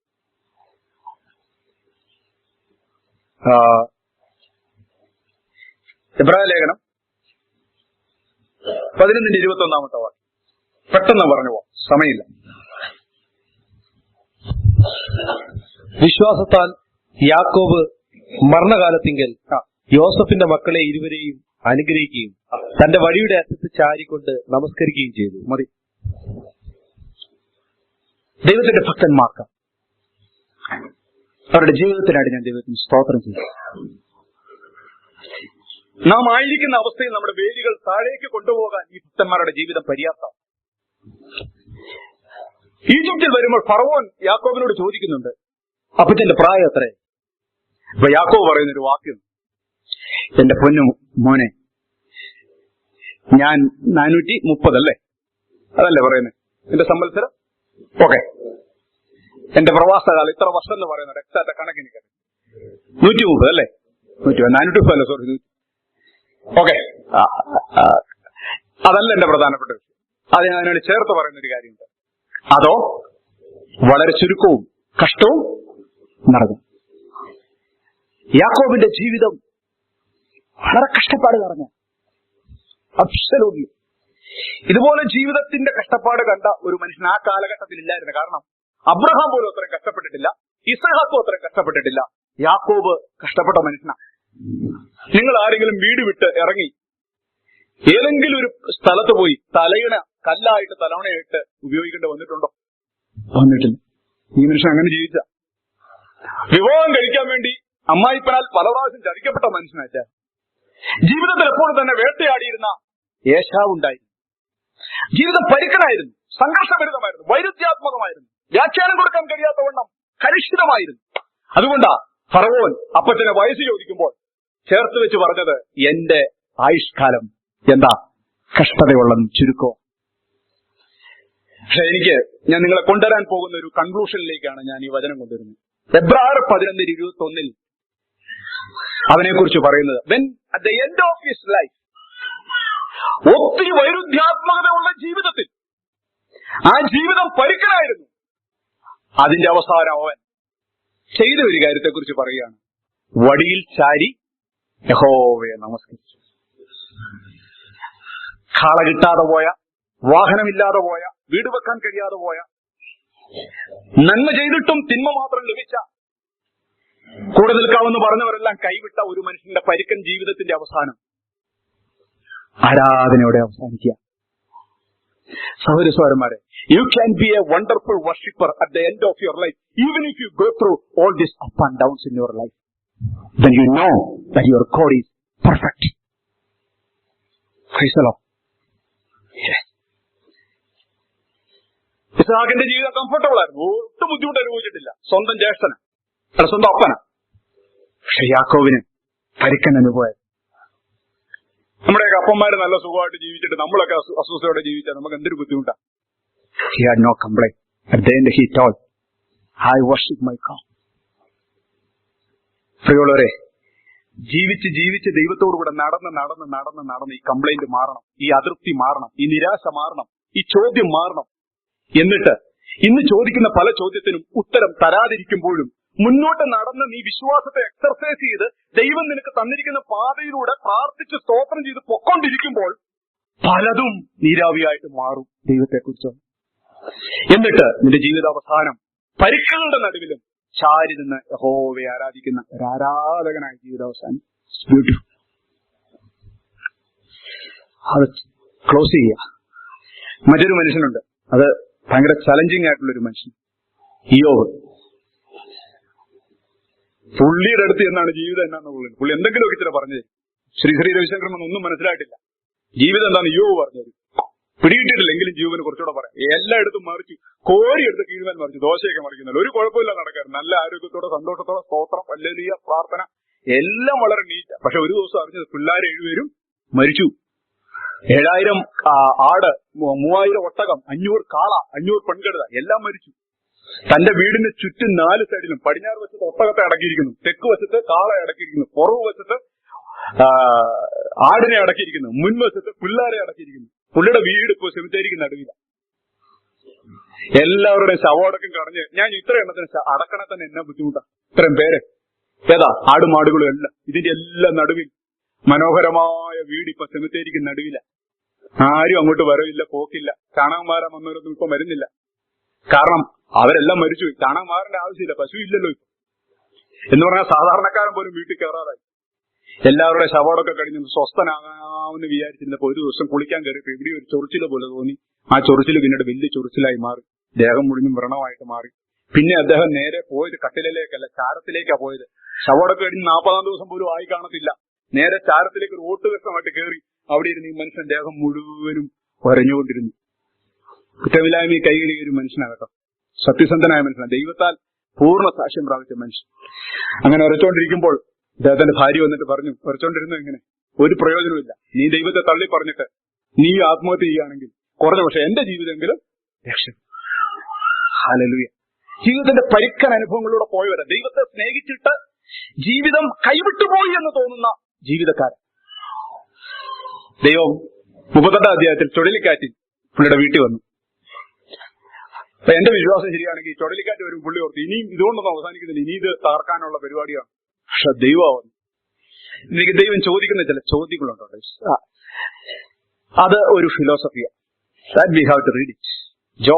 ജോബിന്റെ പുസ്തകം 38-ാം അധ്യായം.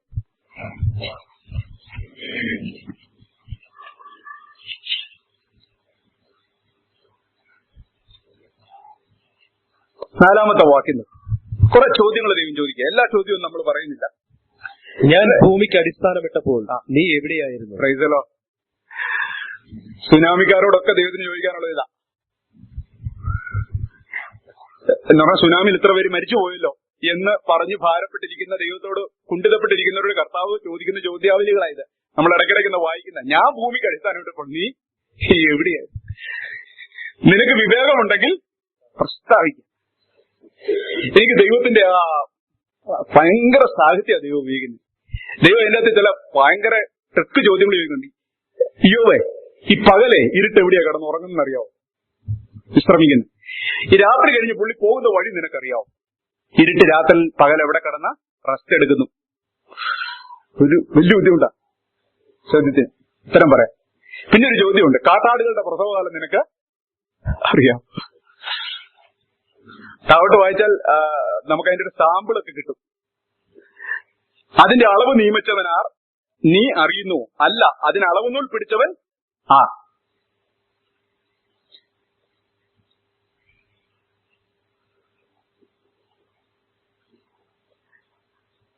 ദൈവം ഈ ചോദ്യങ്ങളെല്ലാം ചോദിച്ചിട്ട് അതിന്റെ 20-ാമത്തെ വാക്യം, നിനക്ക് അവയെ അവയുടെ അതിരോളം കൊണ്ടുപോകാമോ?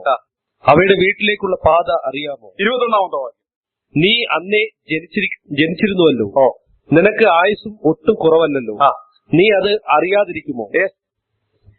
ഇതിനെല്ലാം ഉത്തരം കണ്ടെത്താൻ ശ്രമിക്കുന്ന ആളോട് പറയുക, നിനക്ക് അറിയാമല്ലോ, നീ 19 വർഷമായിട്ട് റിസർച്ച് ചെയ്യല്ലേ ഈ വിഷയം സംബന്ധിച്ച്, എന്തുകൊണ്ട് ദൈവം ഇങ്ങനെ ചെയ്തു, നിനക്കിതൊക്കെ അറിയാമല്ലോ, ഒരു തെറ്റും ചെയ്യാത്ത എന്റെ ജീവിതത്തിൽ ഇതെല്ലാം സംഭവിച്ചു, നീ ജ്ഞാനത്തിൽ കുറവല്ലല്ലോ, വർഷം വെച്ച് നോക്കി നീ പഠിച്ചത് റിസർച്ച് ചെയ്തതും വെച്ച് നോക്കുകയാണെങ്കിൽ ആയുസ് ഒട്ടും കുറവല്ല, നീ എങ്ങനെ ഇതൊക്കെ അറിയാതിരിക്കുന്നതിന്? എന്താ നിങ്ങൾക്ക് മനസ്സിലായി? എനിക്ക് മനസ്സിലായ കാര്യം ഞാൻ പറയാം. Why he asked the question. ഒരൊറ്റ ചോദ്യത്തിന് പോലും യോബിനല്ല ആൽബർട്ട് ഐൻസ്റ്റീന് പോലും മറുപടി പറയാൻ പറ്റത്തില്ല. അതുപോലത്തെ കടുകെട്ടി ചോദ്യങ്ങളാ. ഏതെങ്കിലും ഉത്തരം പറയാൻ പറ്റുമോ? പറയാൻ പറ്റത്തില്ല.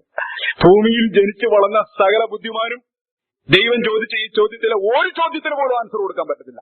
എന്നാൽ ഈ പ്രശ്നത്തിൽ കിടക്കുന്ന മനുഷ്യനോട് ഇത്രയും ചോദ്യം ചോദിച്ച് വെള്ളം കുടിപ്പിക്കാവോ? ദൈവം ഒരു കാര്യമാണ് അവനെ പഠിപ്പിക്കുന്നത്. എന്നറിയോ?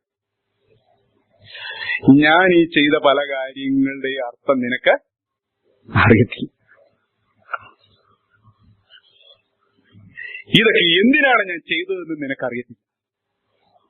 കാട്ടാടുകളുടെ പ്രസവകാലം പോലും നിനക്കറിയത്തില്ല. നിനക്ക് അറിയാതെ ഇരിക്കുമ്പോൾ തന്നെ നിനക്ക് ജീവിച്ചു പോകാനുള്ള ഒത്തിരി കാര്യങ്ങളുണ്ടല്ലോ. നീ കാട്ടാടുകളുടെ പ്രസവകാലം അറിഞ്ഞ ശേഷമാണോ വിവാഹം കഴിച്ചത്? അല്ലല്ലോ. പകൽ ഇരുട്ട് എവിടെ കിടക്കുന്നു എന്നതിന് ഉത്തരം കിട്ടിയ ശേഷമാണോ നീ എന്നെ സ്തോത്രം ചെയ്യാൻ തുടങ്ങിയത്? അല്ലല്ലോ. ഭൂമിയെ ഏതിന്മേൽ ഉറപ്പിച്ചു എന്ന് തീരുമാനിച്ച ശേഷമാണോ നിനക്ക് മക്കളുണ്ടാകാമെന്ന് നീ തീരുമാനിച്ചത്? അല്ലല്ലോ. What you understand? നിങ്ങൾ എന്താ മനസ്സിലാക്കുക? എല്ലാം മനസ്സിലാക്കിയിട്ട് കുഞ്ഞെ നിനക്ക് എന്നെ സ്നേഹിക്കാൻ പറ്റത്തില്ല. അതാ ഈ ചോദ്യത്തിലൂടെ ദൈവം അതിനോട് ആഗ്രഹിക്കും. അല്ല പിന്നെ ഇത്രയും ചോദ്യമൊക്കെ ഒരു മനുഷ്യനോട് ചോദിക്കാം? Yes, I am so excited. ദൈവത്തിന്റെ ഹൃദയത്തോ നോക്കിയിട്ട് ഞാൻ എക്സൈറ്റഡ് ആണ്. Praise the Lord. ഈ ചോദ്യങ്ങളിലൂടെ എല്ലാം ദൈവം അവനോട് പറയുകയാണ്, ഈ ചോദ്യത്തിനൊന്നും ഉത്തരം കിട്ടിയില്ലെങ്കിലും നിനക്ക് ജീവിക്കാൻ കഴിയും ഇയ്യോബേ. ഹല്ലേലൂയ.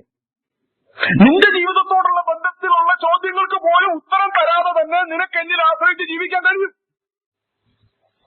ക്വസ്റ്റ്യൻ ആൻസർ അല്ല ഇയ്യോബേ പ്രധാനപ്പെട്ട കാര്യം. അങ്ങനെ ചോദിച്ചാൽ നിനക്ക് ഉത്തരം കിട്ടാതെ 100,000 കാര്യം ഉള്ളപ്പോഴും നീ ശ്വാസം എടുക്കുന്നുണ്ട്. അറിഞ്ഞിട്ടല്ല. ഞാൻ നിങ്ങളെ പ്രൊവോക്ക് ചെയ്യാൻ, നിങ്ങളുടെ ചോദ്യത്തിനെല്ലാം ഉത്തരം കിട്ടിയ ശേഷമല്ല അടുത്ത വേദോസ വായന നിനക്കുള്ളത്. Trust and obey and understand God is good. എന്റെ ജീവിതം സംബന്ധിച്ച് ഏറ്റവും നല്ലതെന്ന് കരുതിയിരിക്കുന്നവന്റെ കൈകളിലാണ് ഞാൻ ഉള്ളതെന്ന് വിശ്വസിച്ചു കഴിയുമ്പോൾ പരിക്കൻ ജീവിതത്തിന്റെ അവസാനവും നീ വടിയിൽ ചാരി നമസ്കരിക്കും. അവസാനം ഇയ്യോബ് താഴെ വീണു. ഇയ്യോബ് ആരാധിക്കുക. ആ വാക്ക് ആരാധനാ വാക്കാ. 42 വായിക്കേണ്ട സമയം പോയി. പുള്ളി പറയാണ്, ഞാൻ ഇത്രയും നാള് ദൈവത്തെക്കുറിച്ചൊരു കേൾവി മാത്രമേ കേട്ടുള്ളൂ. Today I have seen him. ഞാൻ അവനെ കണ്ടിരിക്കുന്നു. He end his life with worship. ജീവിതം ഒരുപിടി വൈരുദ്ധ്യാത്മകതയുമായിട്ട് കൊണ്ടുപോയ ശേഷം അവസാനം ദൈവത്തോട് കൂടെ നടന്ന ശേഷം അവരെല്ലാവരും ഒരു കാര്യം അറിഞ്ഞു, ദൈവം പെർഫെക്റ്റാ. മൂന്നാമതൊരു മനുഷ്യനെ കൂടെ ഞാൻ പറഞ്ഞ് അവസാനിപ്പിക്കാം. 1 തിമോത്തിയോസിൽ തന്റെ ജീവിതത്തിന്റെ നിര്യാണകാലം വന്നപ്പോൾ താൻ പ്രത്യേകമായിട്ട് എഴുതി വെച്ച ഒരു എഴുത്തിലെ ഒരു പർട്ടിക്കുലർ വാക്ക് ഞാൻ നിങ്ങളുടെ മുമ്പിലേക്ക് കൊണ്ടുവരാം. 1 തിമോത്തിയോസ് 1-ാം അധ്യായം 15 മുതലുള്ള വാക്യങ്ങളുമായി. 1 തിമോത്തിയോസ് 1:15. ക്രിസ്തുയേശു പാപികളെ രക്ഷിപ്പാൻ ലോകത്തിൽ വന്നു എന്നുള്ളത് വിശ്വാസവും എല്ലാവരും അംഗീകരിപ്പാൻ യോഗ്യവുമായ വചനം തന്നെ. ആ പാപികളിൽ ഞാൻ ഒന്നാമൻ. എന്നിട്ടും യേശു ക്രിസ്തു നിത്യജീവനായിരിക്കൊണ്ട് തന്നിൽ വിശ്വസിപ്പാനുള്ളവർക്ക് ദൃഷ്ടാന്തത്തിനായി സകല ദീർഘക്ഷമയും ഒന്നാമനായ എന്നിൽ കാണിക്കേണ്ടതിന് എനിക്ക് കരുണ ലഭിച്ചു. നിത്യരാജാവായി അക്ഷയനും അദൃശ്യനുമായ ഏകദൈവത്തിന് എന്നേക്കും ബഹുമാനവും മഹത്വവും ആമീൻ. ഒരു മനുഷ്യന്റെ ജീവിതത്തിന്റെ അവസാനത്തിലെ ആരാധനാ വാക്കാം. ഹല്ലേലൂയ. Praise the Lord. ജീവിതത്തിന്റെ ആദ്യമല്ല ഇത് പറയുന്നത്. ലോകത്തിലെ ഏറ്റവും ദൈവകൃപ അനുഭവിച്ച മനുഷ്യനാണ് പൗലോസ്. ഒരു മനുഷ്യന്റെ യാത്ര ആരെങ്കിലും പ്രൊട്ടക്ട് ചെയ്യണമെങ്കിൽ ഈ മനുഷ്യന്റെ യാത്രയാണ് ദൈവം പ്രൊട്ടക്ട് ചെയ്യേണ്ടത്. കാരണം അയാളുടെ യാത്ര എല്ലാം ക്രിസ്തുവിന്റെ മഹത്വത്തിന് വേണ്ടിയുള്ള യാത്ര. കർത്താവല്ലാതെ സൈറ്റ് സീയിങ്ങിന് പോലും ഒരു സ്ഥലത്ത് പോലും പോകാഞ്ഞ യാത്രയാണ് പൗലോസിന്റെ യാത്രകൾ. ദൈവം ആരുടെയെങ്കിലും യാത്ര സൂക്ഷിക്കണമെങ്കിൽ ഇവന്റെ യാത്രയാണ് സൂക്ഷിക്കട്ടെ. ആരുടെയെങ്കിലും ജീവിതം പ്രൊട്ടക്ട് ചെയ്യണമെങ്കിൽ ഇവന്റെ ജീവിതം പ്രൊട്ടക്ട് ചെയ്യണം. കാരണം ഇവൻ പോകുന്നത് മുഴുവൻ ആത്മാവിന്റെ ശബ്ദത്തിലാണ് പോകുന്നത്.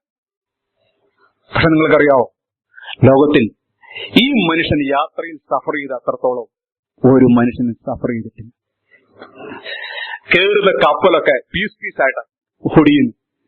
കർത്താവ് പറയുക, ആ കഷ്ണത്തെ വേണേ പിടിച്ച് കയറി രക്ഷപ്പെട്ടോ, അവിടെ അണൽ വെച്ചിട്ടുണ്ട്, ഞാൻ അവിടെ ചെന്ന് കയറും. What is life? ദൈവം ആരുടെയെങ്കിലും യാത്ര സുഗമമായിട്ട് കൊണ്ടുപോകണമെങ്കിൽ ഇവന്റെ യാത്ര, ഇവന്റെ യാത്രക്കകത്ത് ഒന്നും വേറെ പർപ്പസ് ഇല്ല. But what a perilous journey. അപകടം നിറഞ്ഞ യാത്ര. പൗലോസ് പറയുന്ന ഒരു വാക്കുണ്ട്, നിങ്ങൾ വായിക്കണ്ട. ഈ നാഴിക വരെ ഞങ്ങൾ വിശന്നും ദാഹിച്ചും മുടുക്കുവാനില്ലാതെയും കുത്തുകൊണ്ടും സ്ഥിരവാസം കൂടാതെ ഇരിക്കുന്നു. പോയ വഴിയിലെ പുള്ളിക്ക് കിട്ടിയ ട്രീറ്റ്മെന്റാ. പക്ഷെ പോയതെല്ലാം ആത്മാവിന്റെ ശബ്ദത്തിൽ പോയതാ. ചോദ്യമൊന്നും ഒരു കാര്യവും ചോദ്യമല്ല, ഒന്നുമില്ല. ഇതുപോലെ ദൈവത്തെ അനുസരിച്ച ശേഷം കള്ളന്മാരാലുള്ള ആവസ്ഥ, സ്ഥിരവാസമില്ലാതെ കുത്തുകൊണ്ട് പ്രാണൻ ഭയത്തിൽ ഞങ്ങൾ മരണത്തിന്റെ വക്കിലെത്തി. മനുഷ്യനെ ഉയർപ്പിക്കുന്ന ദൈവം ഞങ്ങൾക്ക് പ്രാണനെ തന്നു. എല്ലാം കഴിഞ്ഞ ശേഷം താൻ അവസാനം എഴുതുന്നത്, ഈ ജീവിതം ഇത്ര പരുക്കനാണ് തിമോത്തിയോസ് എന്നല്ല, നിത്യരാജാവായി അക്ഷയനും അദൃശ്യനുമായ ഏക ദൈവത്തിന്, എന്നെ കപ്പൽ ഛേദം വരുത്തിയ ഏക ദൈവത്തിന്, എഫെസോസിൽ എനിക്ക് മൃഗയുദ്ധം എനിക്ക് തന്ന ഏക ദൈവത്തിന് എന്നേക്കും ബഹുമാനവും മഹത്വവും. Amen. Hallelujah. Praise the lord. 2 തിമോത്തിയോസ് വായിക്കണ്ട. 2 തിമോത്തിയോസിൽ താൻ അത് അവസാനിപ്പിച്ച് അടുക്കി വെക്കുക. 2 തിമോത്തിയോസിൽ പുള്ളിക്കൊരു സംഭവം ഉണ്ടാകുന്നു. ഞാൻ പ്രസംഗിച്ചിട്ടുണ്ട് ഇവിടെ. തന്റെ ജീവിതത്തിന്റെ അവസാന അധ്യായം താൻ എഴുതുന്ന ഇങ്ങനെ: ദേമാസ് എന്നെ വിട്ട് ലോകത്തെ സ്നേഹിച്ചു. ചെമ്പുപണിക്കാരനായ അലക്സാണ്ടർ എനിക്ക് വളരെയധികം ദോഷം ചെയ്തു. താഴത്തെ വാക്യം: എന്റെ 1-ാം പ്രതിവാദത്തിൽ ഏഷ്യ ഭൂഖണ്ഡത്തിൽ നിന്ന് ഒരു മനുഷ്യൻ പോലും ഒരാശ്വാസവാക്ക് പോലും പറയാൻ നിന്നില്ല. എന്നിട്ട് തന്റെ ജീവിതം താൻ മടക്കി തിമോത്തിയോസിന്റെ കയ്യിലേക്ക് കൊടുക്കുമ്പോൾ താൻ പറയുന്ന അവസാനത്തെ വാക്ക് എന്നെ വളരെയധികം സന്തോഷിപ്പിച്ചിട്ടുണ്ട്. എങ്കിലും കർത്താവ് എനിക്ക് തുണനിന്നു. 18-ാമത്തെ വാക്യത്തിൽ കർത്താവ് എന്നെ സകല ദുഷ്പ്രവൃത്തിയിൽ നിന്നും വിടുവിച്ച് തന്റെ സ്വർഗീയ രാജ്യത്തിനായിട്ട് രക്ഷിക്കും. അവന് എന്നേക്കും മഹത്വം. ഇവരെല്ലാം പ്രിയമുള്ളവരെ ജീവിതത്തിന്റെ പരിക്കിലൂടെ പോയവർ. ദൈവം വെളിപ്പാട് കൊടുത്തിട്ട് ചെന്ന് കയറുന്നത് തകർച്ചയിലേക്ക്. ദൈവം ദർശനം കാണിച്ചിട്ട് ചെന്ന് കയറുന്നത് ജയിലിലേക്ക്. പക്ഷെ അവൻ അവസാനം പറഞ്ഞത് അവൻ എന്നേക്കും. ഇനി മുകളിലോട്ടുള്ള വാക്യം ഒന്ന് വായിച്ചു: ദേമാസ് എന്നെ വിട്ടു, അവൻ എന്നേക്കും മഹത്വം. അലക്സാണ്ടർ എനിക്ക് വളരെയധികം ദോഷം ചെയ്തു, അവൻ എന്നേക്കും മഹത്വം. ഞാൻ ജീവൻ കൊടുത്ത് ഹൃദയം യേശുക്രിസ്തു മുഖാന്തരം അനശ്വരമാക്കിയ ആശയക്കാർ ആരും എന്റെ കൂടെ നിന്നില്ല, അവന് എന്നേക്കും മഹത്വം. ഹല്ലേലൂയ. ഒരായുസ് മുഴുവനും ജീവിച്ച ശേഷം ഒരാൾ വഴിയിൽ ആരാധനക്കാരനായി ചാരി നിന്നു. മറ്റൊരാൾ ദൈവത്തിന്റെ മുമ്പിൽ കമന്നു വീണിട്ട് പറഞ്ഞു, ഞാൻ അവനെ കണ്ടത് മാത്രമേ ഉള്ളൂ, കേട്ടത് മാത്രമേ ഉള്ളൂ, ഇപ്പോൾ ഞാൻ കണ്ടിരിക്കുന്നു. മറ്റൊരുവൻ തന്റെ പുസ്തകം അവസാനിപ്പിച്ച് എഴുതി അടക്കി വെക്കുമ്പോൾ അവൻ പറയുന്നു, അവൻ എന്നേക്കും മഹത്വം. ഹല്ലേലൂയ. കയ്പ് നിറഞ്ഞ ജീവിതം. Yes, thankful to God. നിങ്ങൾക്കറിയാവോ, ദൈവം അവരെ പുറപ്പാടിൽ ഇറക്കിക്കൊണ്ടുവരുന്നു. യേശു കുഞ്ഞാടിന്റെ രക്തം, കുഞ്ഞാടിന്റെ മാംസം, പുളിപ്പില്ലാത്ത അപ്പം. പക്ഷെ ഒരു കാര്യം ഇവിടെ പറയുന്നുണ്ട്, ചേർത്ത് കയ്പ് ചീരയോടുകൂടി കഴിക്കണം. പെസഹ കുഞ്ഞാട് അറുക്കപ്പെട്ടെങ്കിലും കയ്പ് ചീര കൂടെയുണ്ട്. യേശുവിൽ വിശ്വസിച്ചെങ്കിലും കയ്പ് ചീര കൂടെയുണ്ട്. യേശുവിന്റെ രക്തത്താലാണ് നീ വീണ്ടെടുക്കപ്പെട്ടത്, പക്ഷെ കയ്പ് ചീരയോടുകൂടെ അത് കഴിക്കണം. ക്രിസ്ത്യ ജീവിതത്തിൽ പെസഹ കുഞ്ഞാടും കയ്പ് ചീരയുണ്ട്. എല്ലാ സഫറിങ്സിനായിട്ട് ഞാൻ ദൈവത്തിന് സ്തോത്രം ചെയ്യുന്നു. നിങ്ങൾ കടന്നു പോകുന്ന വൈരുദ്ധ്യാത്മകമായ സഫറിങ്സുകളെല്ലാം ഈ പെസഹായുടെ കൂടെ കിട്ടിയ കയ്പ് ചീരയ. ഇതാണ് നിന്നെ ശുദ്ധീകരിച്ചുകൊണ്ടിരിക്കുന്നത്. ഇതാണ് നിന്നെ ദൈവത്തിന്റെ സ്വന്തമാക്കി നിർത്തുന്നത്. ഹല്ലേലൂയ. ഇങ്ങനെയാണെങ്കിൽ നമുക്ക് കർത്താവിനെ സ്തുതിക്കാം. എന്റെ ഈ ജീവിതത്തിനായിട്ട് ഞാൻ ദൈവത്തിന് സ്തോത്രം ചെയ്യുന്നു. Hallelujah. You are good God. Thank you.